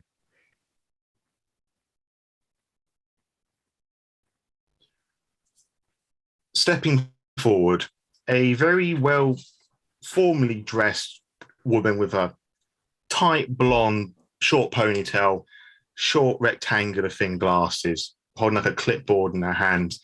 And when she speaks with a very clear German accent that I'm not going to attempt to do. I mean, come on, listen to me. Said, bravo, Xavier. Oh, these candidates do look promising. Excellent work. The three of you, come forward. Come on. Xavier begins to take a few steps forward outside of this lift.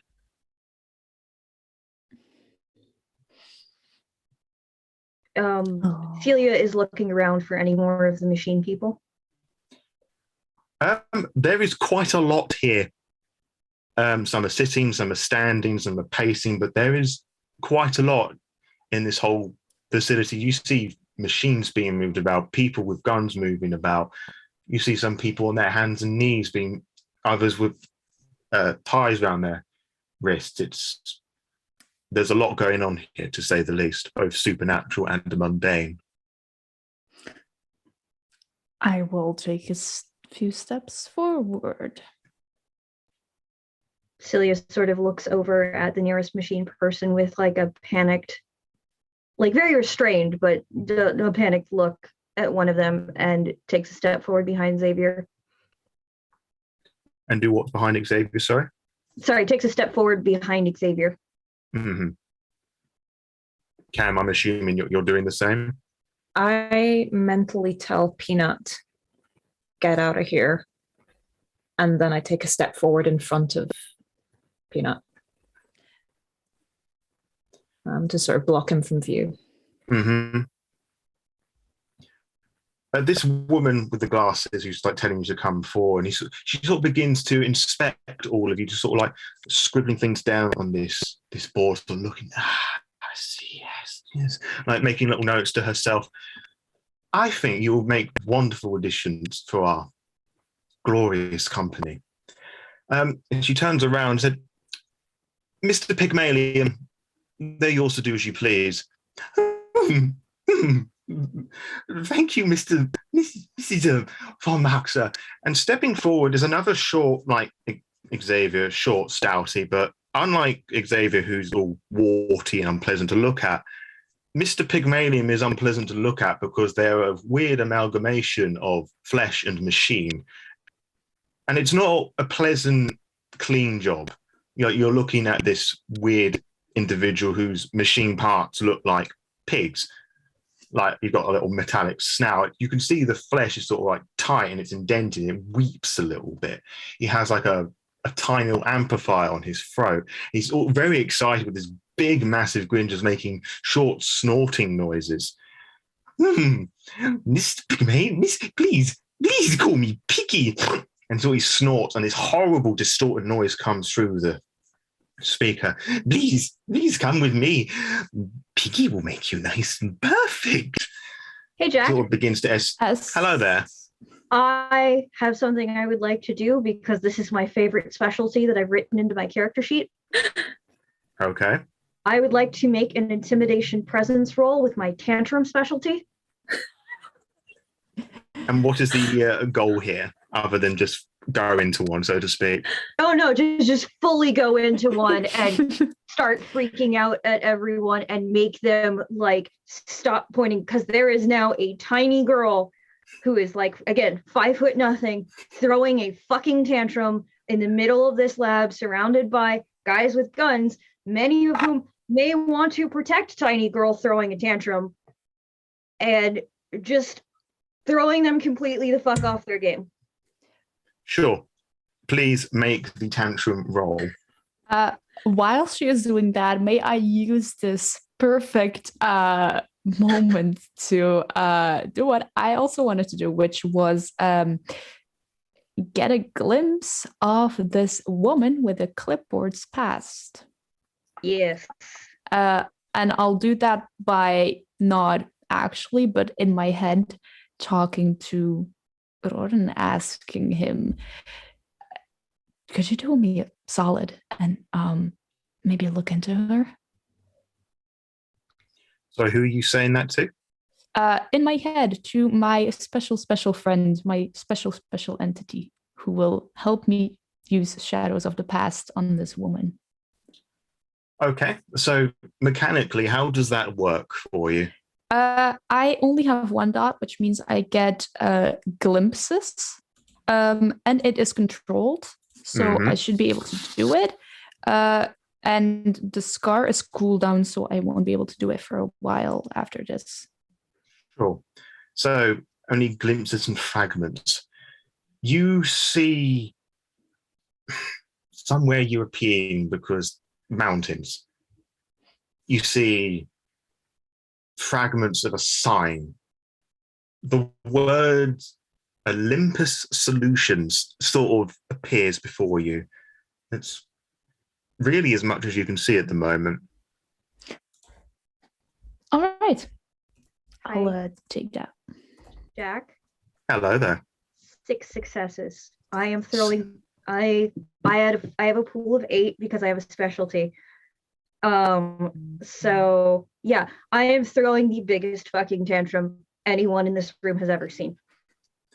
I launch myself at Xavier, specifically screaming, "You betrayed us! How could you? I trusted you!"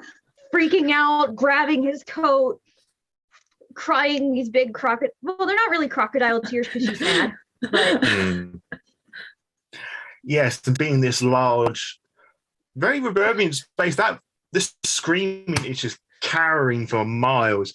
The soldiers, they're hesitant lowering their weapons, and they're just sort of looking at each other like, what the fuck? Xavier is in a right old panic, and if you're, I don't know, would you be paying much attention to what he's doing, or you just like shaking and just launching him, or don't you? I'm not trying to. I am paying attention because she can concentrate. Because like one of her scars is concentration, so I imagine she's very good at paying attention to what she's doing while she's doing it. Sure. Well, as you're shaking, you're shouting like, "You betray me!" Xavier is crying, booing his eyes out, looking most distraught himself. And whilst all this going on, you'd hear the woman, "Lower your weapon, grab the girl, be careful, she's important." And as somebody like puts their gun away and begins to hoist you away from Xavier. And I imagine you're doing this all. I am clinging to Xavier with athletics because I have an athletics of 3, and that's what you use for grapple. And I am just wrapping myself around Xavier. So this person is going to have to grapple me to ungrapple me from Xavier. Also, I think this might be a good point to go to break.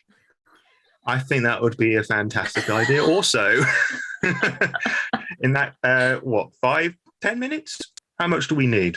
Let's say 5. 5 minutes it is then. Because we're on to the third act now. Yeah, I think so. Yeah. All right then. See you in 5.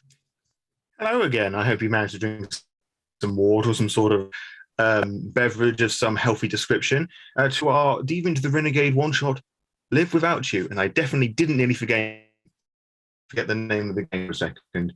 Now, I want to say that we're coming back to a very serious moment where a trusted ally had betrayed our cohort. That did happen, but we actually come back to a far more, I guess, comical interlude where Celia here is throwing the biggest tantrum, the most biggest tantrum that has ever tantrumed. An exceptional success. Just before we have to the break, we were going to an exception. I beg your pardon. Yes, it was magnifique. And somewhat, this German woman who seems to be running the ship here had ordered somebody to detach Celia from Xavier. And I'm just going to make a roll to see whether this can actually happen. I cannot actually believe that I'm doing a roll like this. It's brilliant. Is this a contested roll? I think so. I think so. If you, yes. One moment while I pull up my grapple check here. Come on, porcelain doll. Show us the muscles. Outrun the soldier. Is it dexterity or strength, do you think? whichever is higher, I'll say. Well, they're the same. So. Oh, then whatever floats your boat. All right. You're not going to believe this. I got 3 successes. That's a shame. It was short-lived, but it will leave a lasting impression because more show than actual. I don't want to say determination because that's the wrong word, but whoever it is, very easily just pulls you away. Maybe it's from the shot that you weren't expecting. Like, how dare somebody interrupt this moment of mine? But yeah, somebody's like holding you like a full Nelson. I can just imagine your little hands and feet just sort of like wiggling away as a child might do. Okay, this German chin. He makes some grunting noise. He sort of moves a little bit, but he doesn't seem to be showing any sign of dropping you. All right, well, as I'm continuing my tantrum, I am going to repeatedly kick him in the shins with my heels. And if nothing else, he's just going to get a bruise out of this. And you know what? That's fine. I'm petty. No. Right, so this kicking of shins happening, this guy is sort of grunting and the other armed individuals are sort of pointing their guns back at the rest of you, and the German woman is like, Mr. Pygmalion, please get rid of them. We'll talk more about this later. Make sure that they're not harmed. Yes, of course. Please. And sort of the armed individuals are sort of moving you away. Xavier sort of steps forward a little bit. Hold on. What about my wife? My daughter? You promised me them if I... Oh, yes, the woman said. I totally forgot about that. I suppose we could take you to the cemetery tomorrow. Go on now. And Xavier... Oh, this is great. Just great. We got brought here because you had mommy and daughter issues. Sorry, I'm an asshole. Xavier, very reluctantly, he doesn't look right, to say the least. He follows you lot along. His eyes are wide. If a man could froth from the mouth, he probably would be right about now. All of you, one of you carried, the rest of you just walking along. I take into a room. Ugly, you ever brush your teeth? Say this to the soldier. Shut your fucking mouth. You shut yours first. Ah! How could you fucking be so stupid to believe that these corporate assholes were gonna give you your wife and your child back? Honestly to God, tell me you didn't just expect to walk in here with us and for them to magically give them to you. After all the time that we've known you, I was expecting better of you. If you want your wife and your child back, you can do that in other ways. It's too late for now. That now is a and someone hits the back of their gun to the back of Xavier's head. Nah, you ain't going with them. With us. Come on. And you begin to split. Mr. Pygmalion follows the rest of you to the right, and Xavier is taken to the left. I spit after Xavier. That's our idiot. Right. I spit after Xavier, where they're like, if they're dragging him away, I spit towards it. Are you wanting to hit him or just in this general direction? I don't care. If I hit him, I hit him. It's just the message. Thank you. The message. Hey, I'm curious to see what. Before we do Hey, anything, Jax. Go ahead. I have hypercompetence persuasion, which has no scar attached because it is what was bred into me. I would like to demand that the guards take the unconscious savior with us. Well, he's not unconscious yet. He's just been hit at the back of the head, like just Sure, just but like he's a being firm. taken in a different direction. I would like to use my hypercompetence persuasion. I will tell them if he gets separated from us, I will scream so loud that they will shatter I will shatter their eardrums, and that is a promise. What sort of role do you have to do for that, if there's any role involved? So basically, what it is I'm rolling normally, but I hold on. It just brings the exceptional success threshold down from 5 to 3. Mm-hmm. So I would be rolling manipulation persuasion for this. Mm-hmm. Sure. So I'm the worst. So my concept for this character, as written on my sheet, is enfant terrible. Terrible baby. Oh, I'm sorry. I am also treated as having an applicable specialty whenever I use the skill, so I get an extra die roll. I get an extra die, which means I am rolling 7 die, and if I get more than 3 successes, I get an exceptional success. Sorry, bud. I've got no problem with this. This is glorious. Even the Renegade, a game of deep trauma and abuse. Insert Mega Chad brat. Do you want to guess how many successes I got this time? Go on, help me. 7. 7 successes. So just tell me, how is it that you're addressing these guards who are taking Xavier away? I turn my head sort of Terminator style as far as I can get it with my arms like this. And also, while Deviant is a game of trauma and, deep emotional, as somebody who has complex trauma, sometimes you just have to be absurd in order to handle everything, because that is how crisis mode works. And this bitch has fight, flight, and freeze as one of her merits.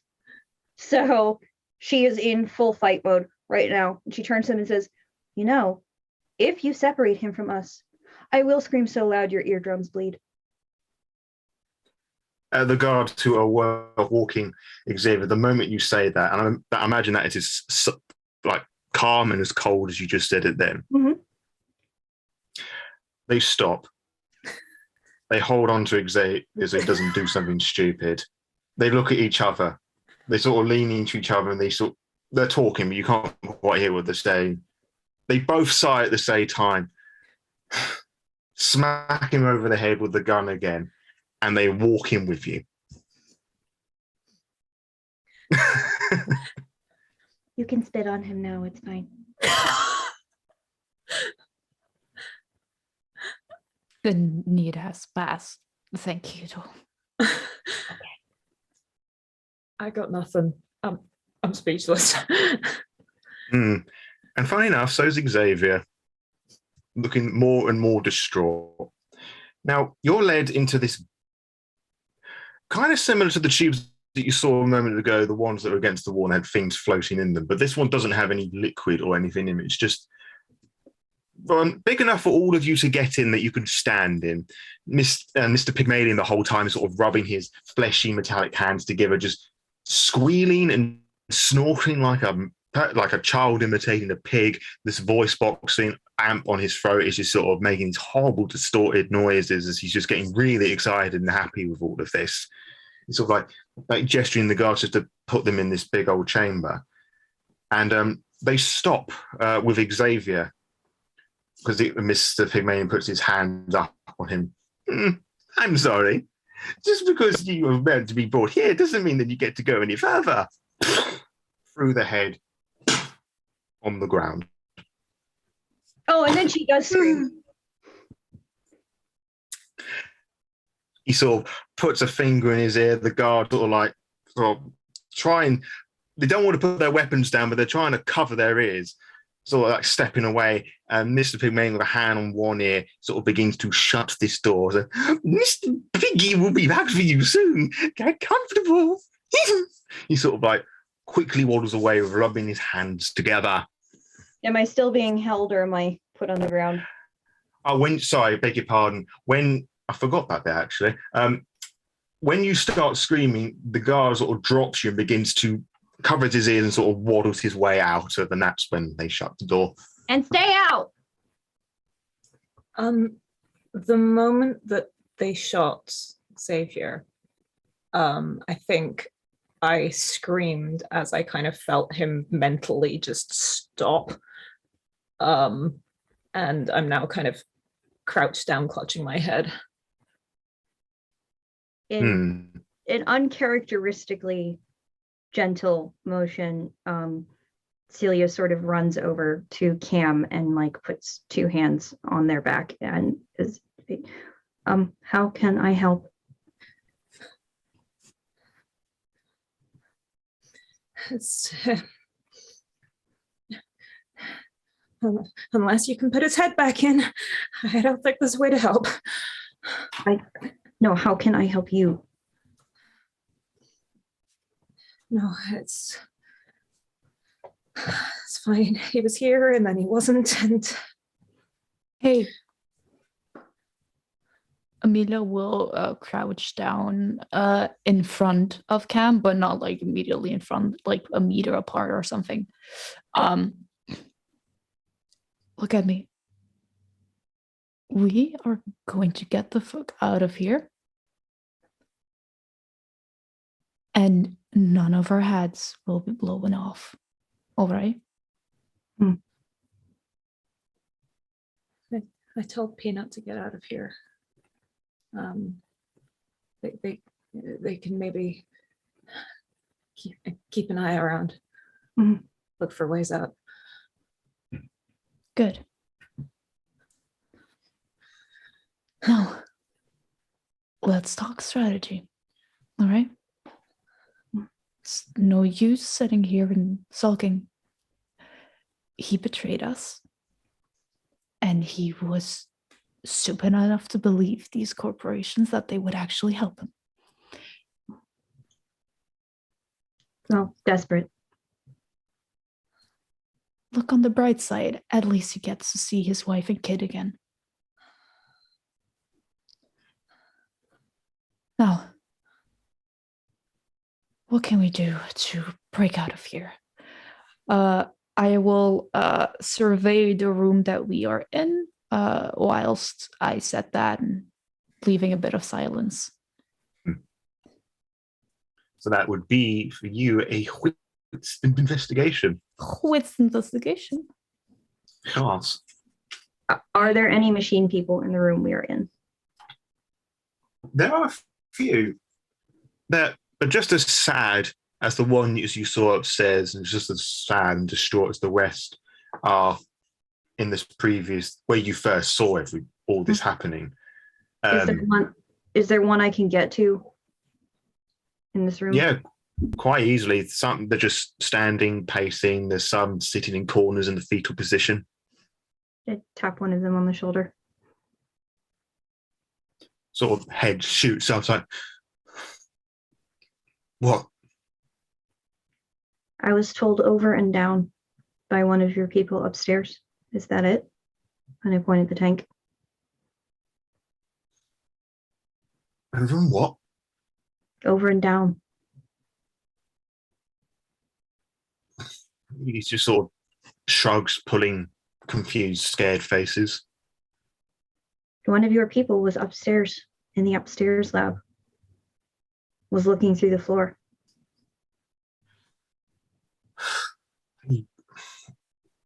I'm sorry, pretty lady. I don't know.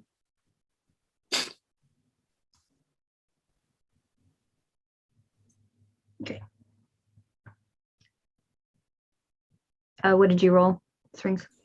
I got no successes, thank you. Whether it's your anger, your sadness, or just a whole hodgepodge of emotions, your mind is just not focused at the moment. Like, you're looking around, like, oh, fucking Trey, he's so fucking stupid. Like, you can't seem to focus on anything. Yeah, I think at that moment, as she kind of walks around the room one time, I think she will like slap her fist against the wall once and be like, fuck's sake, this is not helping. Where the fuck are you when we need you, when I need you, when I need to get the fuck out of here?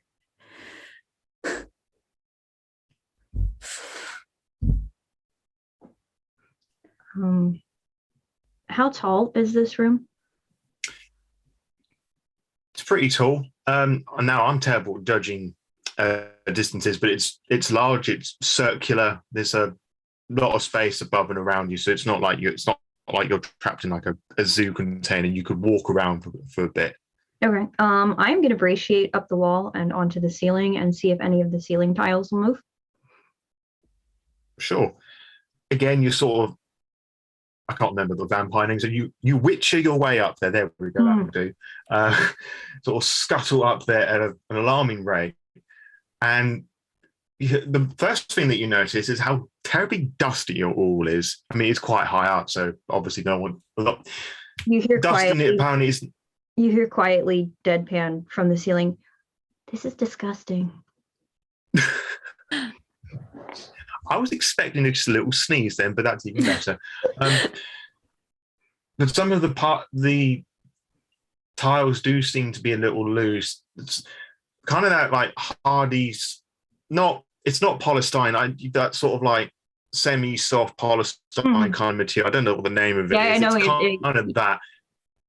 Cool. But some of that's a little loose. Mm-hmm. Kind of push it. Quite easily just sort of slides off, and you can kind of make out that there's sort of a ventilation shaft of some sorts above you.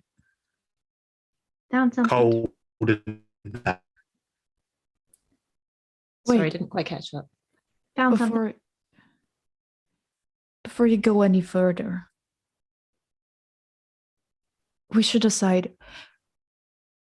I thought we just get out. Yeah. Because whatever the reason was that we came here, I'm doubtful it's even real. If we do see others like us, if we happen to get them out on the way, Yes. great. Mm-hmm. Can't Sure. save them if we don't save ourselves. Yeah. All right. Right. Okay. We'll get out. Okay. Is there anything like a rope or a ladder or a step ladder, or are there desks? Is there anything we can pile on top of each other to cause there to be a way for me to hoist them up into the ceiling? Yes, there are desks and whatnot around. It's what you're in currently appears to be some sort of laboratory. There's like a small 6 foot long, like laboratory desk, sort of like doctors. When you have like body checks or something you lie on, something like that. It's like cupboards and things that you could slide about, and some chairs as well that you could sort of build a little tower up. Okay, let's do it. Yeah. Okay. Sure. Yeah. So Cam and Amelia, I would require you to make, let's say, a Dex and Craft roll to see how well this little tower is going to be. Oh wow, we got one in craft. Who knew? Same. Oh, and I've got a 10 in there. Okay, so that is 3 successes.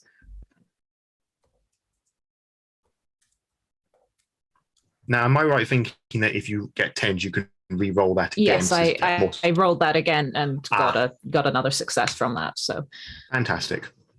I got 1 success to help you with that. yeah. Yay. 4 successes is a nice moderate together. That is, it's a nice number of successes. Break any of the No, beakers that are on the tables. Hmm? Break any beakers that are on the tables. Just make a mess. Okay. Just fling something. just a single baker there. Rage. Yeah, Amelia's not gonna do that, but Fair enough. So these 4 successes after the 1 smashed beaker, you're able to construct a fairly modest, given what you're given, tower that you're able to climb up a bit, and it's surprisingly stable. It wobbles a little bit as you both get to the top, and much to your surprise, this isn't really gaining much attention. There's no guards on the other side of this building, this lab/slash prison that you're in. So you're able to climb up and into the shaft if you so wish. Yeah. Let's go. Yeah. I'm Can also we- going to mentally reconnect with Peanut.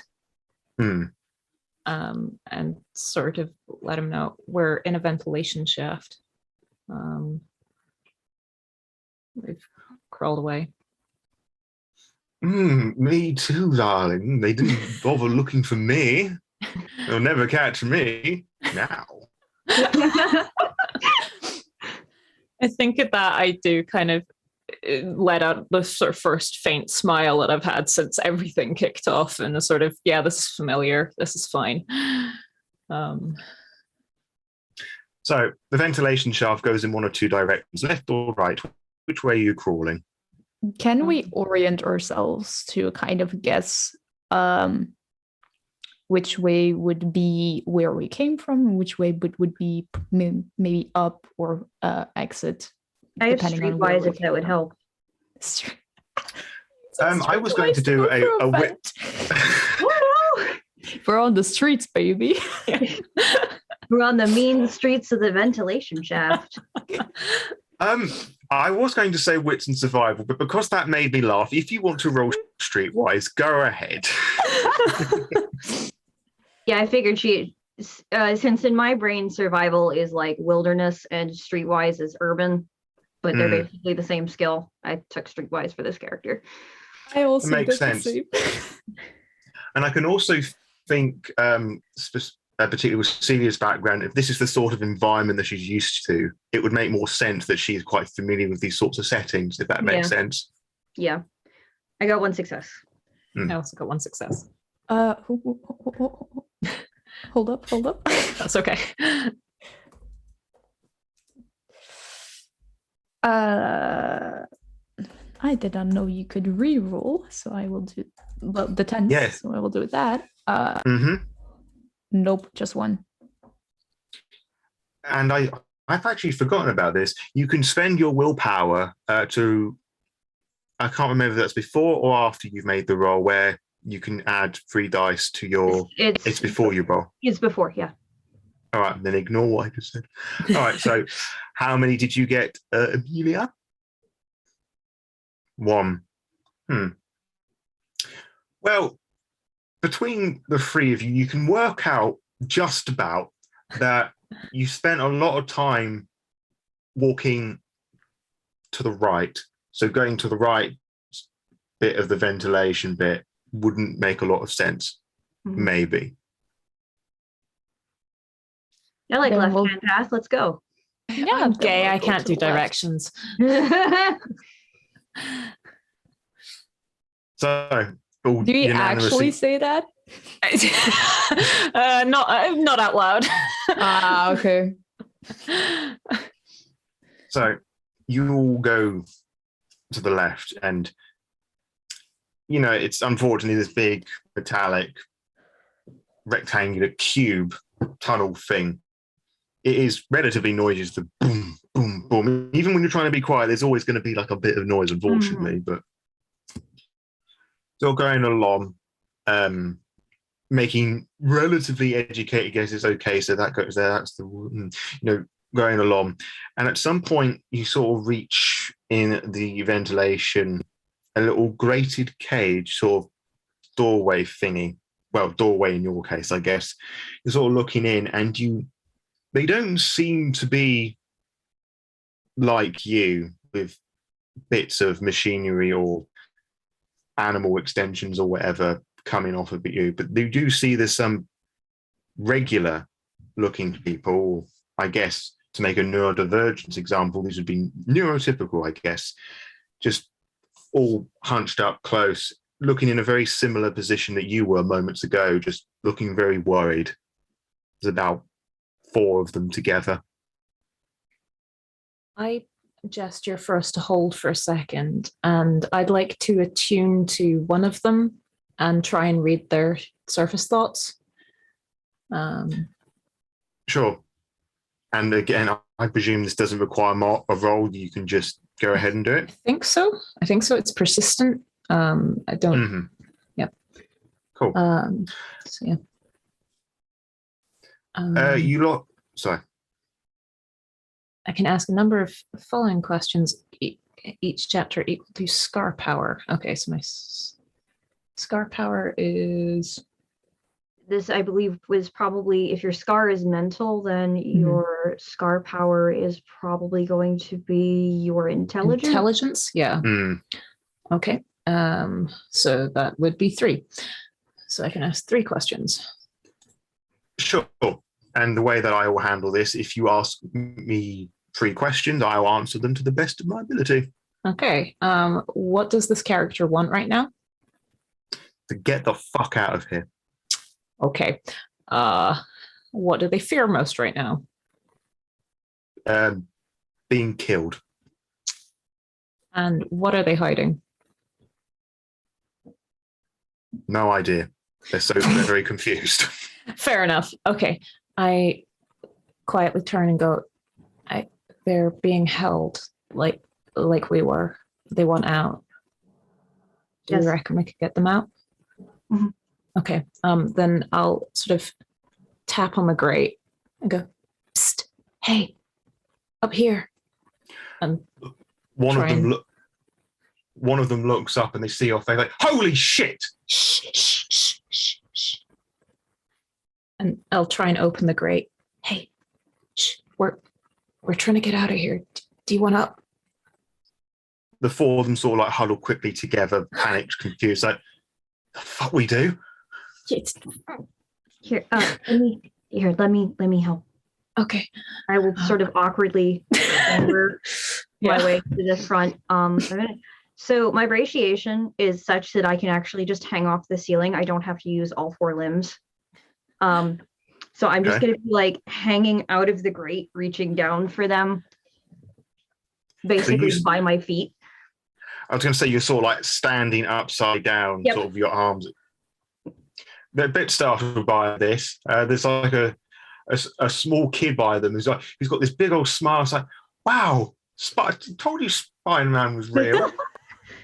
Hold up a moment. I will tap Celia to stop her for a second. The yelling of the person, the holy shit, was it loud? Yeah, it was pretty loud. Yeah. I'll hold up Celia and I'll say, wait, we close the gate. We wait until the guards come and check on them. I look down and I say, pretend like something happened and you were surprised by one of your friends. If the guards come, make sure nothing happens. Let them leave again. Then you can leave with us. The faces turn from hopeful to fucking distraught. But they... You yelled. It's your problem.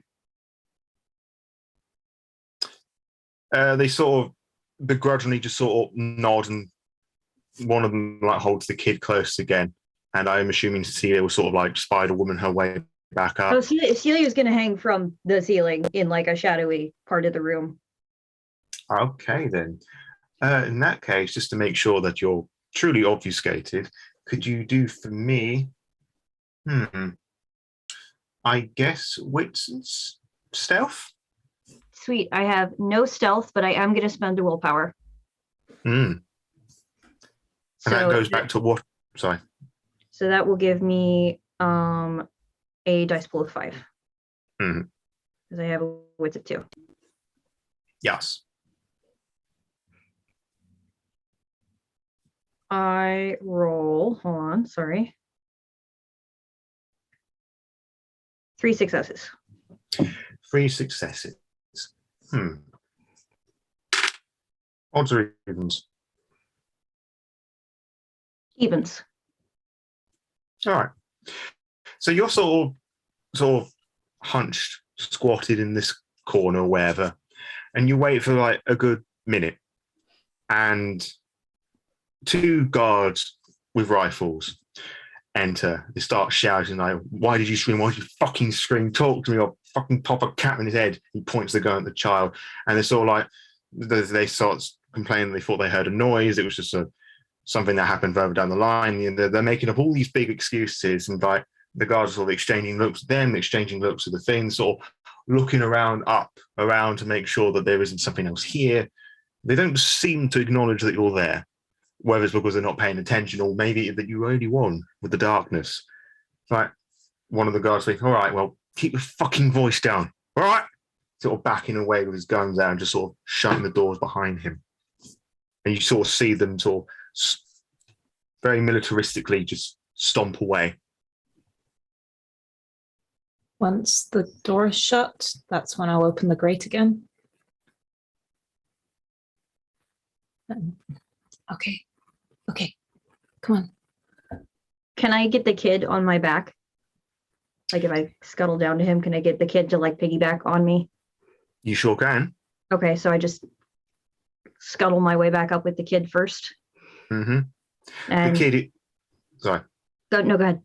I was going to say that the kid is simultaneously very scared and very excited that he's going to be going with Spider Maid Woman. Spider Maid. Oh no. Excuse me, Spider Maid Elf Woman. Oh, My bad. Manic Pixie Spider Manic Pixie Spider Maid Elf Woman.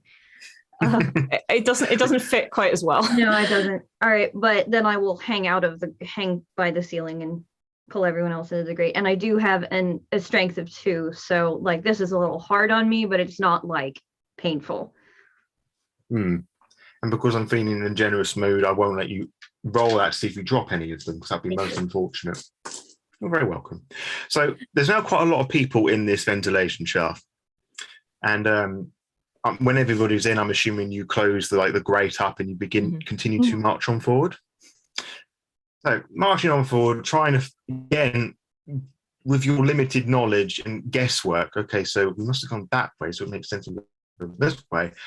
And at some point, you hear another set of footsteps approaching you from around a corner. Does it sound like cat footsteps or like people footsteps? Well, they do sound much smaller. I mentally connect to me. I mentally connect to Peanut. Is that you? I don't know, darling. He's sort of tapping a lot, and he pokes his head round the corner, and there he is. Oh, hello, darling. Peanut. This cat purrs loudly. I'm hugging the cat to me very closely, just absolutely relieved to see him. Hello, terrifying beast. Hello. And almost one by one, the 4 people that you rescue poke their head round the corner, like staring really confused at this weird talking monster cat. They sort of make murmuring noises like, what? This is my cat Peanut. Don't worry about him. He's fine. As much as I love this reunion. Yeah. You got an idea of we were thinking that way to get out? You found anything suitable? Well, I've just been parading these things for the last 10 minutes, so let's just try this way. And he just continues to walk straight ahead. I will follow Peanut. Yep. That's the plan. Follow the cat. Cats know how to get out of places. So many more footsteps begin to quietly sneak ahead. And as you're sort of walking away, you start to hear sirens beneath you. This loud, muffled and metallic wailing. The people behind you begin to murmur and begin to panic. The child whimpers a little bit. Like you hear shouting beneath you, like series of footsteps. You hear shouting, but it's quite clear that someone somewhere somehow has noticed that someone or some things have gone missing.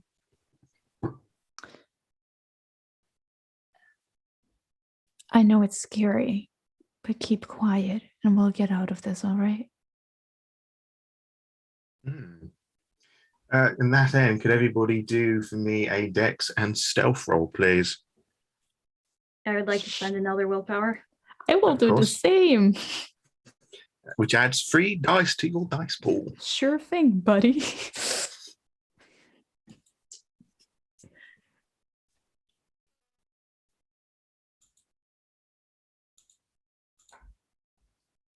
Is that 2 or 3, Cam? 3. 3. Okay.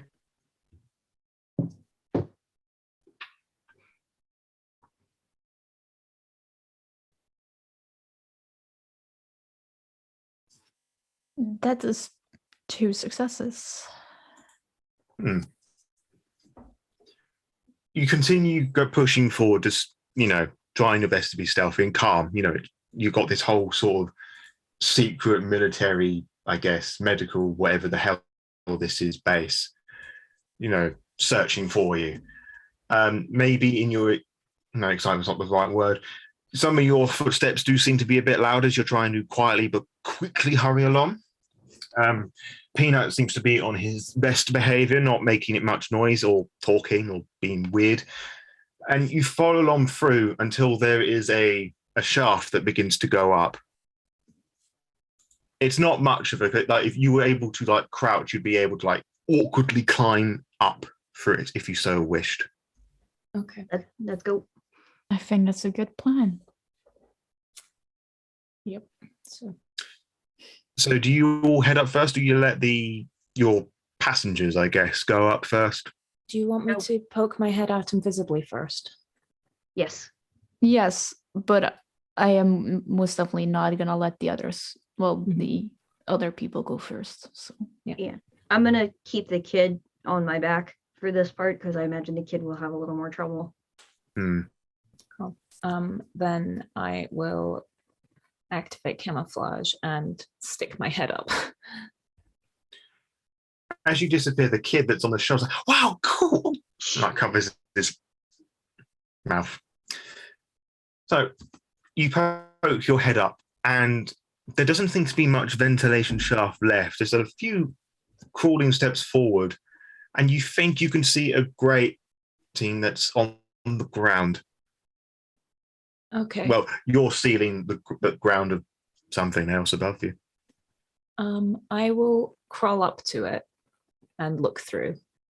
What do I see? You see a series of lights, and somewhere to your side there is that same menacing green glow that you saw earlier. question time. Guessing.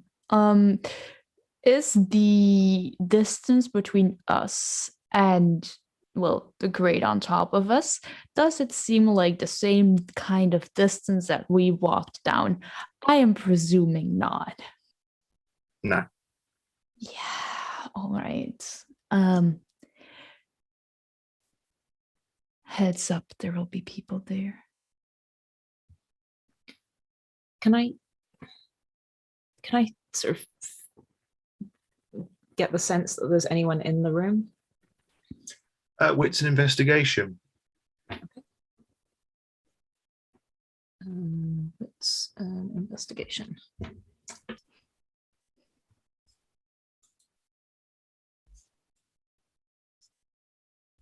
I have 2 successes. 2 successes. You cannot be certain that there aren't anybody there, but you think there aren't anybody there. Like you would hear something if there was people there, maybe. Then I very gently sort of lift the grate up and then, while still invisible, poke my head out and try and get a better look around. It makes us, because you're doing it slowly, it makes a creaking noise of some description, like it hasn't been oiled for a bit. Yeah. And you're sort of poking your eyes about. This is the room that you were in when all this started, before Xavier took you down that lift. Right. Okay. I mentally reconnect with Amelia and send her the image of what I see. If I can do that, I think I can send my thoughts. And Cam's kind of a visual thinker, so. So what room is that? Is that the room in between, or is that the way top floor where we used to vault? I think it's the room in between. The room in between, right? Yeah, when you entered that storage cabinet in the classroom, you went down the stairs, and on the side there were those green fluidy containers. It's that room. All right. Yeah. Yeah. I'll whisper. Get out. We can make our way through there. It's a step closer.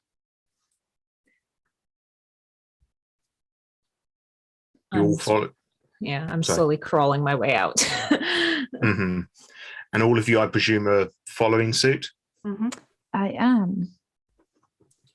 slowly and delicately, you'll help get yourselves out, and I'm assuming you would help people who needed to help out. Nah, they can stay in the tunnel. Yeah.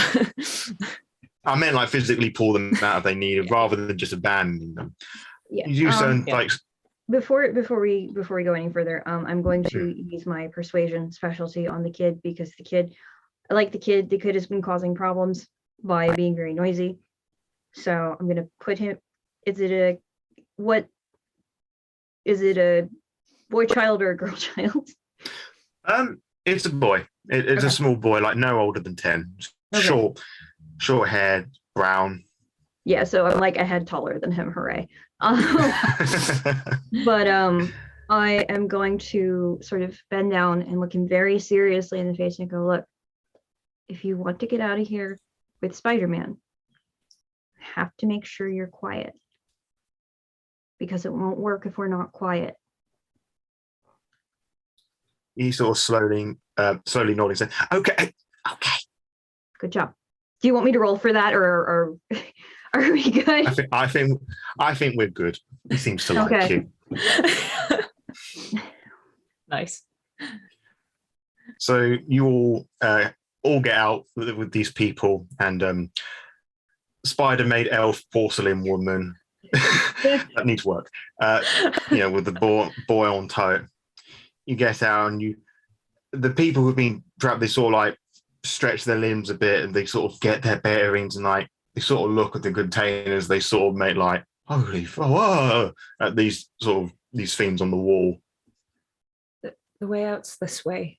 Point up the stairs. That's how we came in.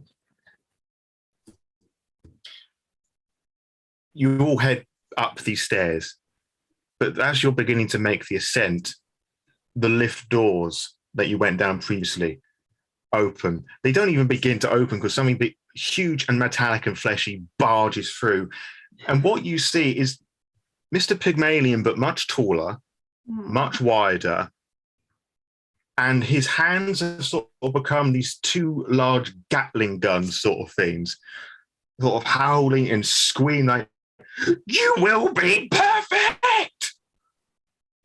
And I instinctively, I thought you were gonna say something like, "Now we go into initiative," but I was just like, yeah, I guess we do. Can I instinctively use one of my variations that's involuntary, and it would be very fitting since we're going up here? Could I maybe try to use translocation? I think this would be a good time for it to activate. I do think that would be a good time. After all, you don't have to fight him. I mean, it would make sense not to, maybe. If you want to take out the big, fleshy mega pig, by all means. So how far does that take you? I'm pretty sure I could go to the top, so it would take me... so I could do it blindly. So go up there, and it would take me... It's confusing. It says 10, 20, 40 meters. So anywhere in that. It would take you a good way up the stairs that you walked down previously. I'll take any of that I can, because I am also bad with distances. What do you know? I actually don't know if I need to roll a Scar finesse roll for this. I don't believe you do, because it's involuntary. Yeah, I think once per chapter I could do it involuntarily, and then if after that I want to use it, I'll probably have to roll. All right, gotcha. So as an instinctual reaction, from seeing this giant pig monster / machine, Amelia will say, "Shit." And then just and then she will literally kind of black substance will seep out of her feet in a pool around her, and she literally falls through the pool and disappears. With it, and like the substance is kind of even like has little bubbles in it. Doesn't seem healthy. No. She gets absorbed in that, and disappears from view. I suspect, unless they can still see her way up there. That's metal as fuck. Can I just? All right. What about Cam and Celia? So Celia pauses for a moment, and she turns to the pig and says no. Uses albatross. So she takes a point of lethal damage. This is only available if you remain selected unlucky as her magnitude effect, but she selected Destiny's Chosen, so she gets both. Once per scene, the transforms player may suggest a plot twist that adversely affects the target or request that the storyteller introduce one. In addition to any narrative effect, this converts the victim's next success on a roll into a failure, or her next failure into a dramatic failure. Okay. So what is the suggestion that you are making with this? So fucking angry that these 3 women have escaped him. He is so used to transforming people's bodies into whatever the hell he wants them to be, that he actually winds up tripping over the bar. He trips over the bar that activates the lift, jamming his guns into the floor, which causes them to backfire. Okay. I absolutely adore that. Wow. He is so angry that he has lost control, that he is continuing to lose control, and it is just going to keep spiraling. Guess it isn't your day, buddy. That's rough, buddy. That is indeed very rough. So before we resolve that, Cam, what are you going to be doing? I think at this moment I would like to activate my lash, and just this moment of fear, sort of seeing this giant machine pig with guns for hands bursting through a door. I'm just using a telekinetic like blast at him, which ignores defense, but it is resisted by a resolve roll instead. All right. I love how, correct me if I'm wrong, but I thought he had like grappling hooks or something like as hands, and you just said guns. And now it's way worse because I just so imagined him with fucking guns. Like, it's not good. This is a bad pig. I do not like this pig. First it was kind of non-lethal. Now he has guns. So he has machine guns for hands. Yeah, massive Gatling guns for hands. Now, correct me if I'm wrong. Mr. Pygmalion is going to spend a point of willpower because he has a dice pool of 2. Oh boy. That is 1. And that is 2 success. So that is the resistance to how much sort of damage did you say? Well, it doesn't technically do any damage. It's just kind of a blast. Right. I don't know. Maybe it's just surprising. So you're rolling. I believe you're rolling your scar power. Okay. For the attack. Which would be 6 dice versus his resolve. Okay. Nice. Cool.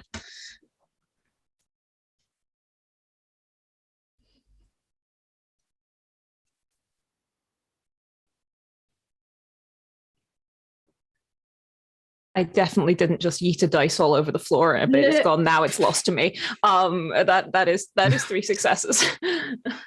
3 successes and F's in the chat, so they're missing dice. Okay. So basically, he's going ass over tea kettle at this point. And now we know how he tripped over.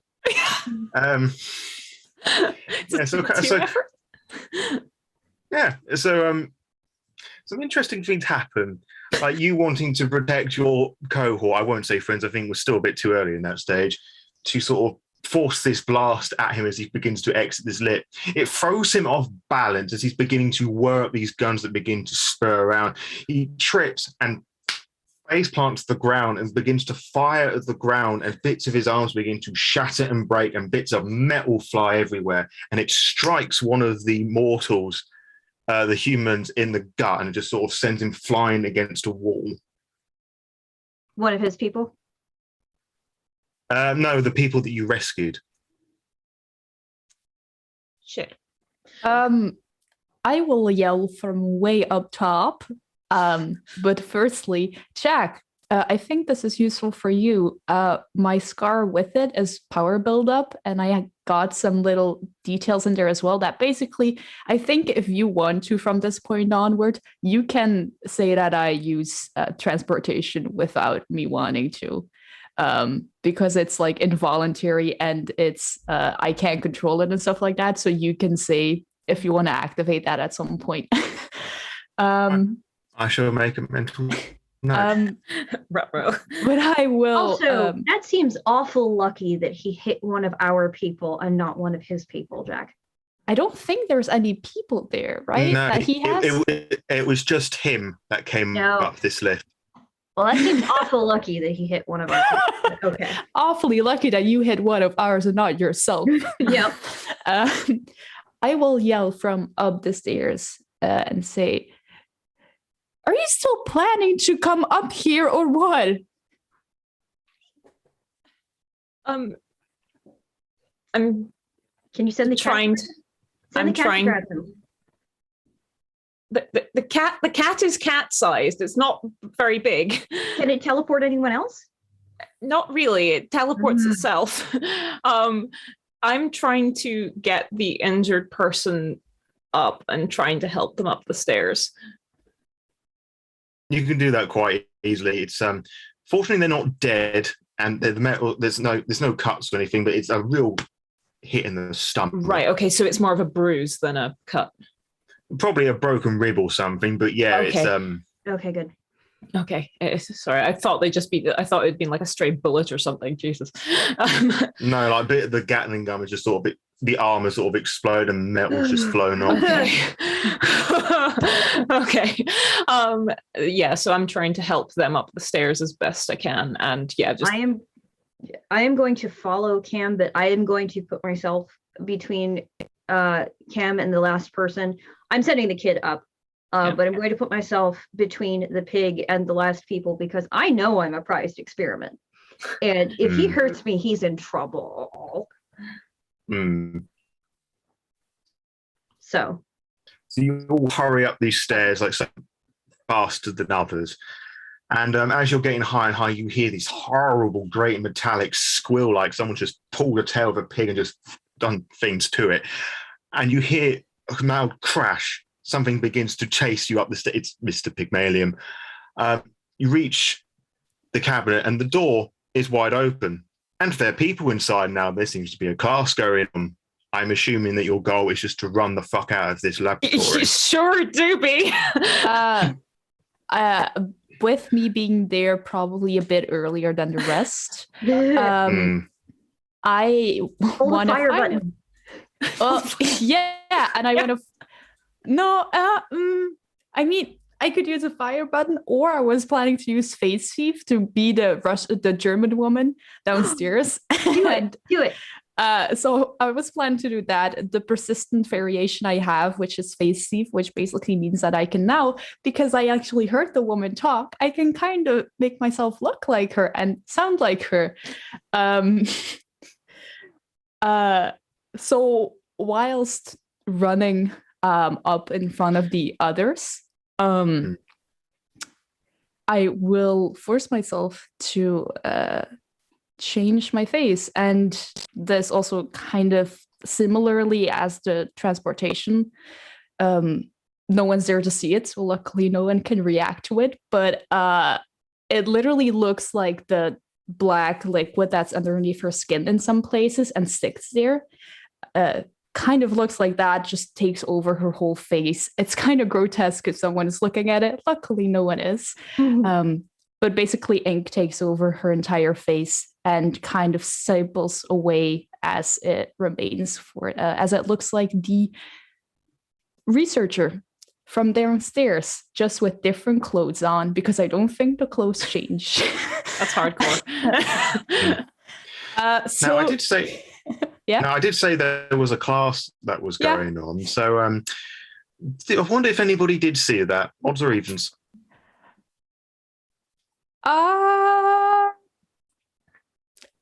Odds.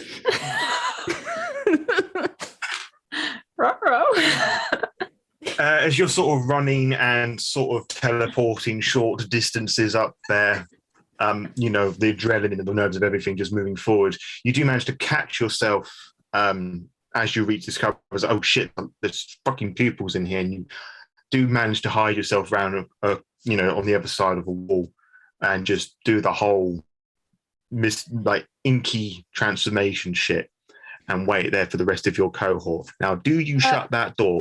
It's still open. I will not wait for them. I will actually step outside and say, sorry to interrupt, but class is dismissed. You all need to leave right now.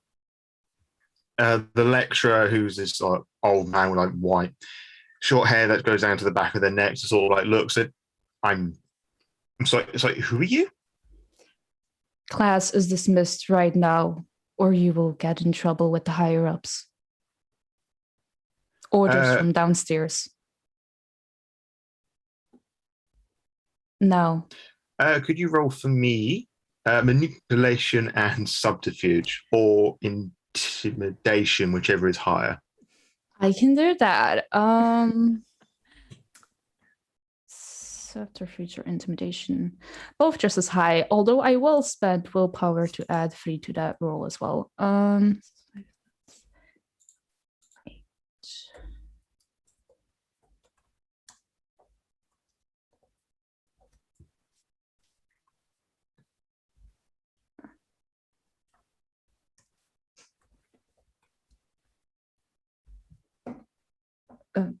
Sorry.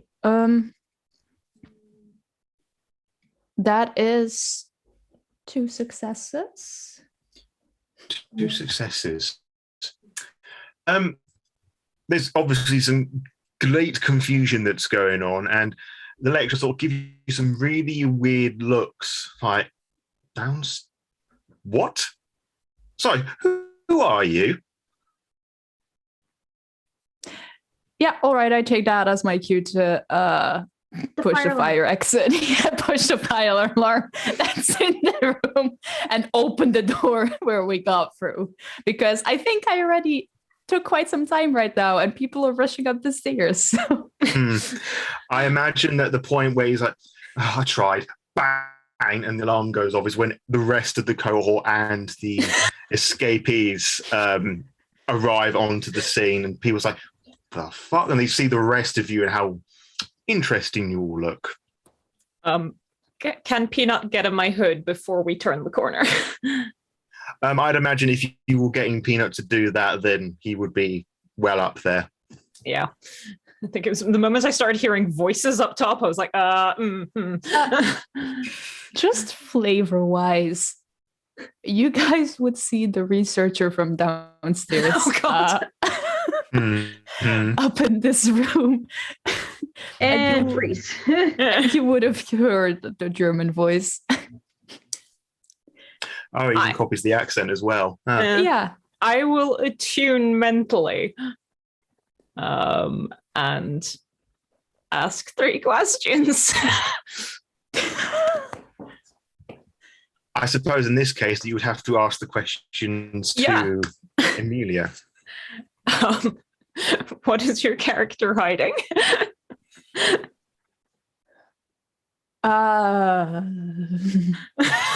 So much right now. That's a vague question. No, I guess at this moment she would be hiding her identity. Great. What do you want most right now? To get the fuck out. Okay. And what do you fear most right now? Getting locked down. Okay. That's not the answers I was expecting from connecting to the German woman, but I'm just, okay, once out. She Cool. would be wearing the same clothes as Amelia. Yeah, true. I think with the combination of those things, I sort of go, okay. Yeah, right. no, Celia's frozen right now because she sees the German woman who's just... But the German woman is also bolting through the door. Yeah, fair enough. Yeah. Yeah. I do turn to Celia and say, look at the clothes. And then... Oh, okay. And then carry on.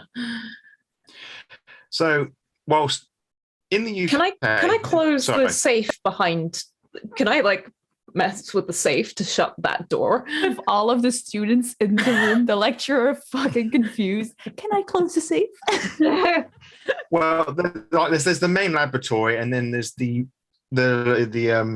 storage cabinet thing that you came through. They're two separate rooms here, each with their own doors. So the door into the storage cabinet, and then there was the safe that unlocked the sliding doors. Yeah, I want to try and close. Yeah, close the safe and then close the door. Yeah. Sure. A double whammy. So I'm guessing that you would remember the... Actually, I'm going to make this a bit more interesting. Intelligence and computer, see if you actually remember the code combination that worked. In the heat of the moment. Is...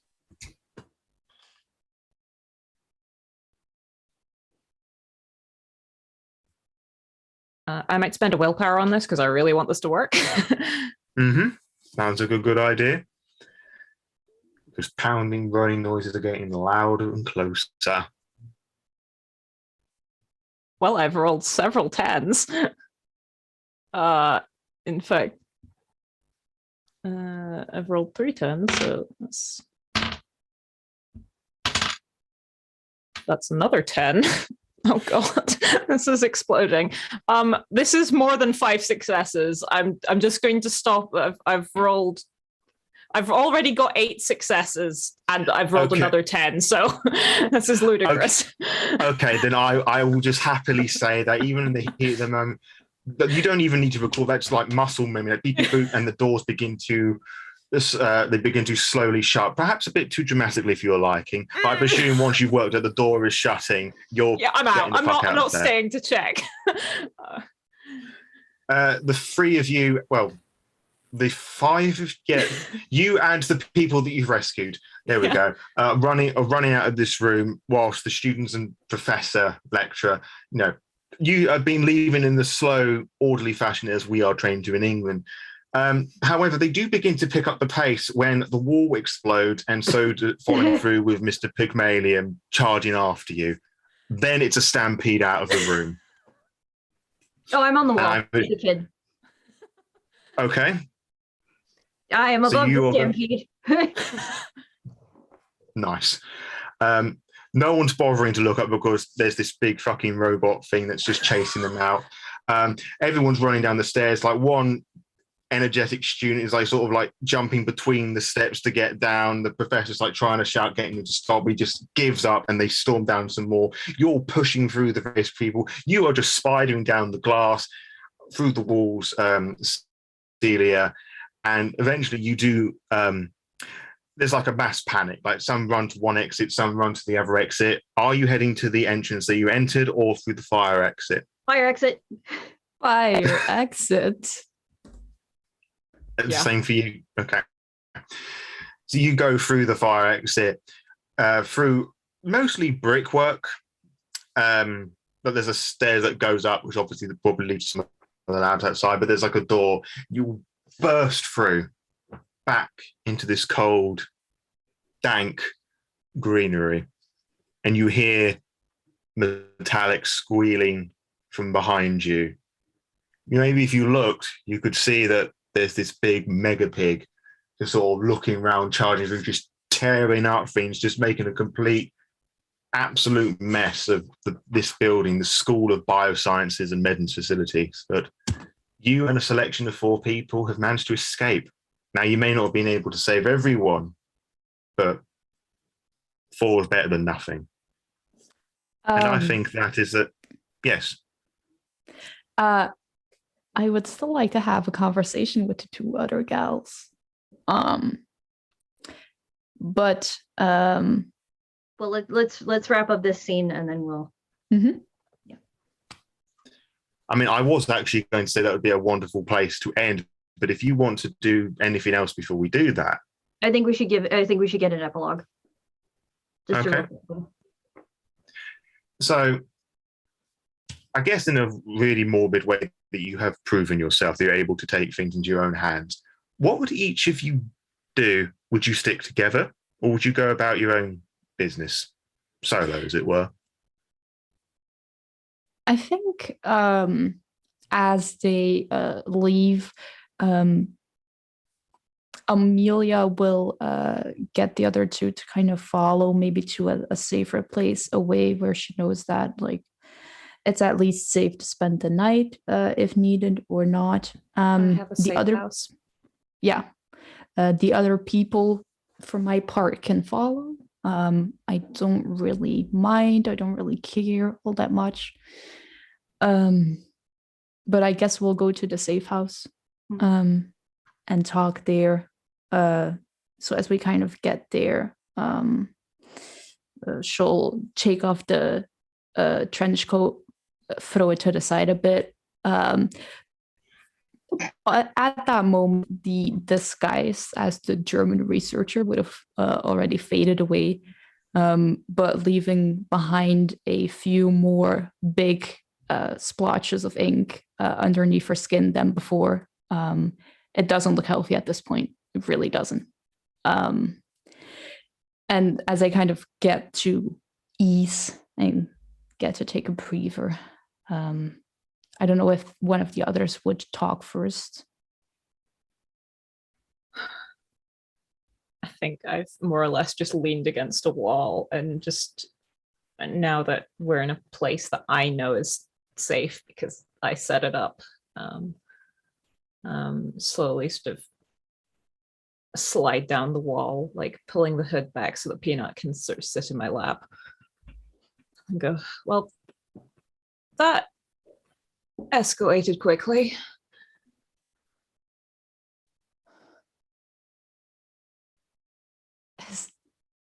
Is it even surprising that he betrayed us? You asked me what I was afraid of. This is what I was afraid of. Peanut speaks up at this point. Man, wolves, a lot of them. Wow. You're terrifying. People are terrifying. I don't want to hear it from you. You have 3 mouths. I scratched Peanut behind one of the ears. Why did... Go ahead. So I was just going to say that he's just purring, just looking at his mouth looked very happy with himself. You don't have to answer this if you don't want to. But why are you doing this? The both of you. Doing what? Going out on a mission to destroy some unknown corporation that we found just here. What else was I supposed to do? I trusted him. The corpse took everything from me. They took my life. They took my feelings of safety. I don't feel safe ever now. So I guess I want for them to, I don't want to say suffer what I've suffered because that just sounds so edgy, but like. No, it's what you mean. Yeah, I guess. Like, I don't want to go down without a fight, and I don't want to just sit in a room and cry. So this makes me feel like I have some sort of control, I guess.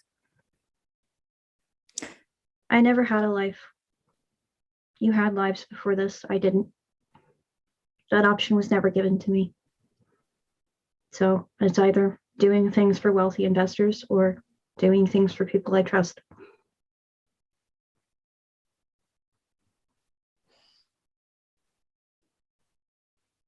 All right, I get that.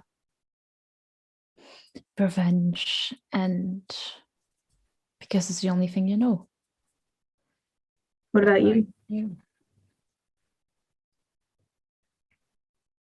The corporation, in a way, also took something from me. They didn't take everything. At least I don't give them the credit for that. But they took my wife. At least that's the trail I'm on. I still don't know it for sure. And I still don't know if she's even alive or if one day I will also go down there like Xavier did and hear about a cemetery.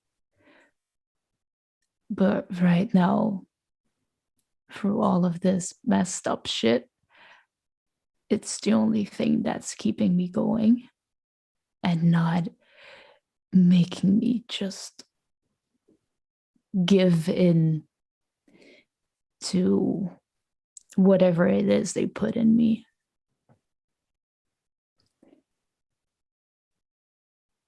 Yeah. Makes sense. I lied earlier. There was one before me. She wasn't a perfect proof of concept.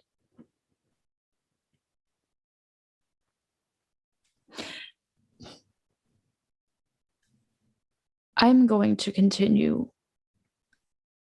looking for these corporations, looking for information, because that's the only thing keeping me going right now. And that's the only thing I want to do right now, is get information on them to maybe get some kind of lead.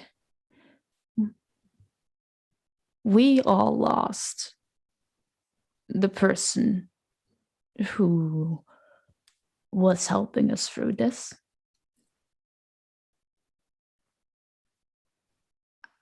I think today proved that it could be more useful to have people around you that you can actually trust.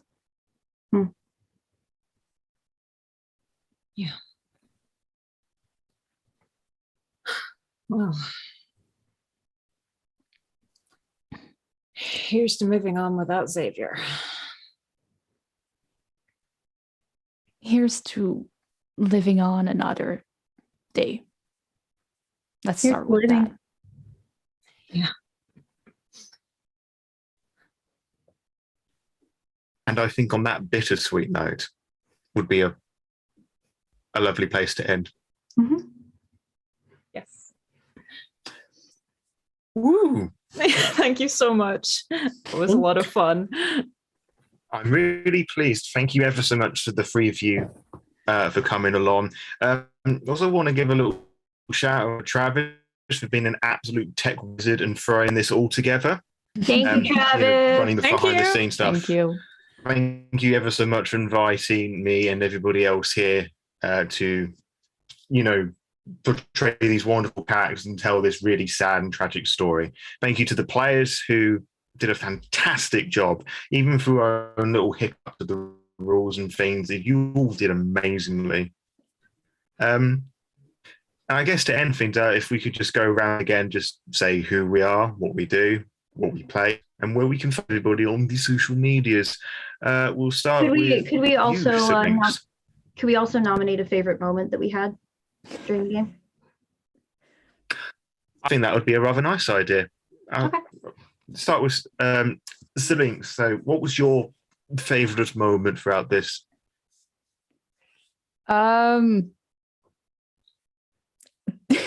Honest to God, the favorite moment was when I found out that the cats could talk, that they were posh and had an attitude.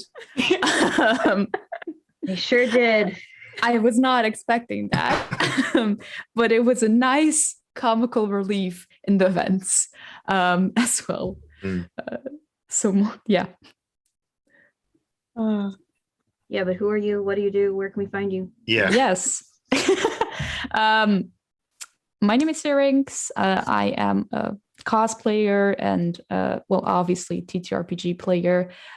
You can find me on Instagram and Twitter, where I post interesting TTRPG stuff or just nonsense, basically. The both equally. Thank you for having me. Oh, you're very welcome. The player who was Cam, what was your favorite moment and where can we find you on the socials? Frankly, the tantrum, A+. The incredible roll on tantrum was my favorite moment of the game. Hi, I am TheHatIsHere. I can be found on Instagram, Twitter, Twitch as well. I occasionally stream video games and I play in a Vampire the Masquerade game called Ruins of Warsaw with some other women. And that's a lot of fun. I also shitpost to Twitter constantly. So yeah, come for shenanigans. Fantastic. And Jax. Hello, I am Jacqueline Bryk, otherwise known as Jax Romana. You can find me on most social media as Rufflejax. I am one of the writers for Deviant. I have also worked on many other Onyx Path, fabulous Onyx Path products that you can find at your friendly local gaming store or at DriveThruRPG, such as Changeling and Lost, Demon the Descent, etc., etc. My favorite moment of the game was just the sheer anger in Amelia as Xavier is being led off to the left, presumably to die, which was a very interesting choice of direction for that, Jack. Because, wow, that had historical significance. But just Amelia just spitting on him as he was led off to his death was just pure Deviant. It was very good. So that's me. Yeah. What about you, Jack? Yeah. Yes, me. Well, I have to be totally honest. I am torn between that anger moment there, that sort of antithesis of Deviant there, and the mega tantrum. I think I think you mean it. I think you mean it's a focus of Deviant. The anger moment was very Deviant, not the antithesis. Yeah, sorry. It's okay. Yes, that's what. Yeah. I liked the anger moment a lot, and I liked the tantrum a bit because it was just.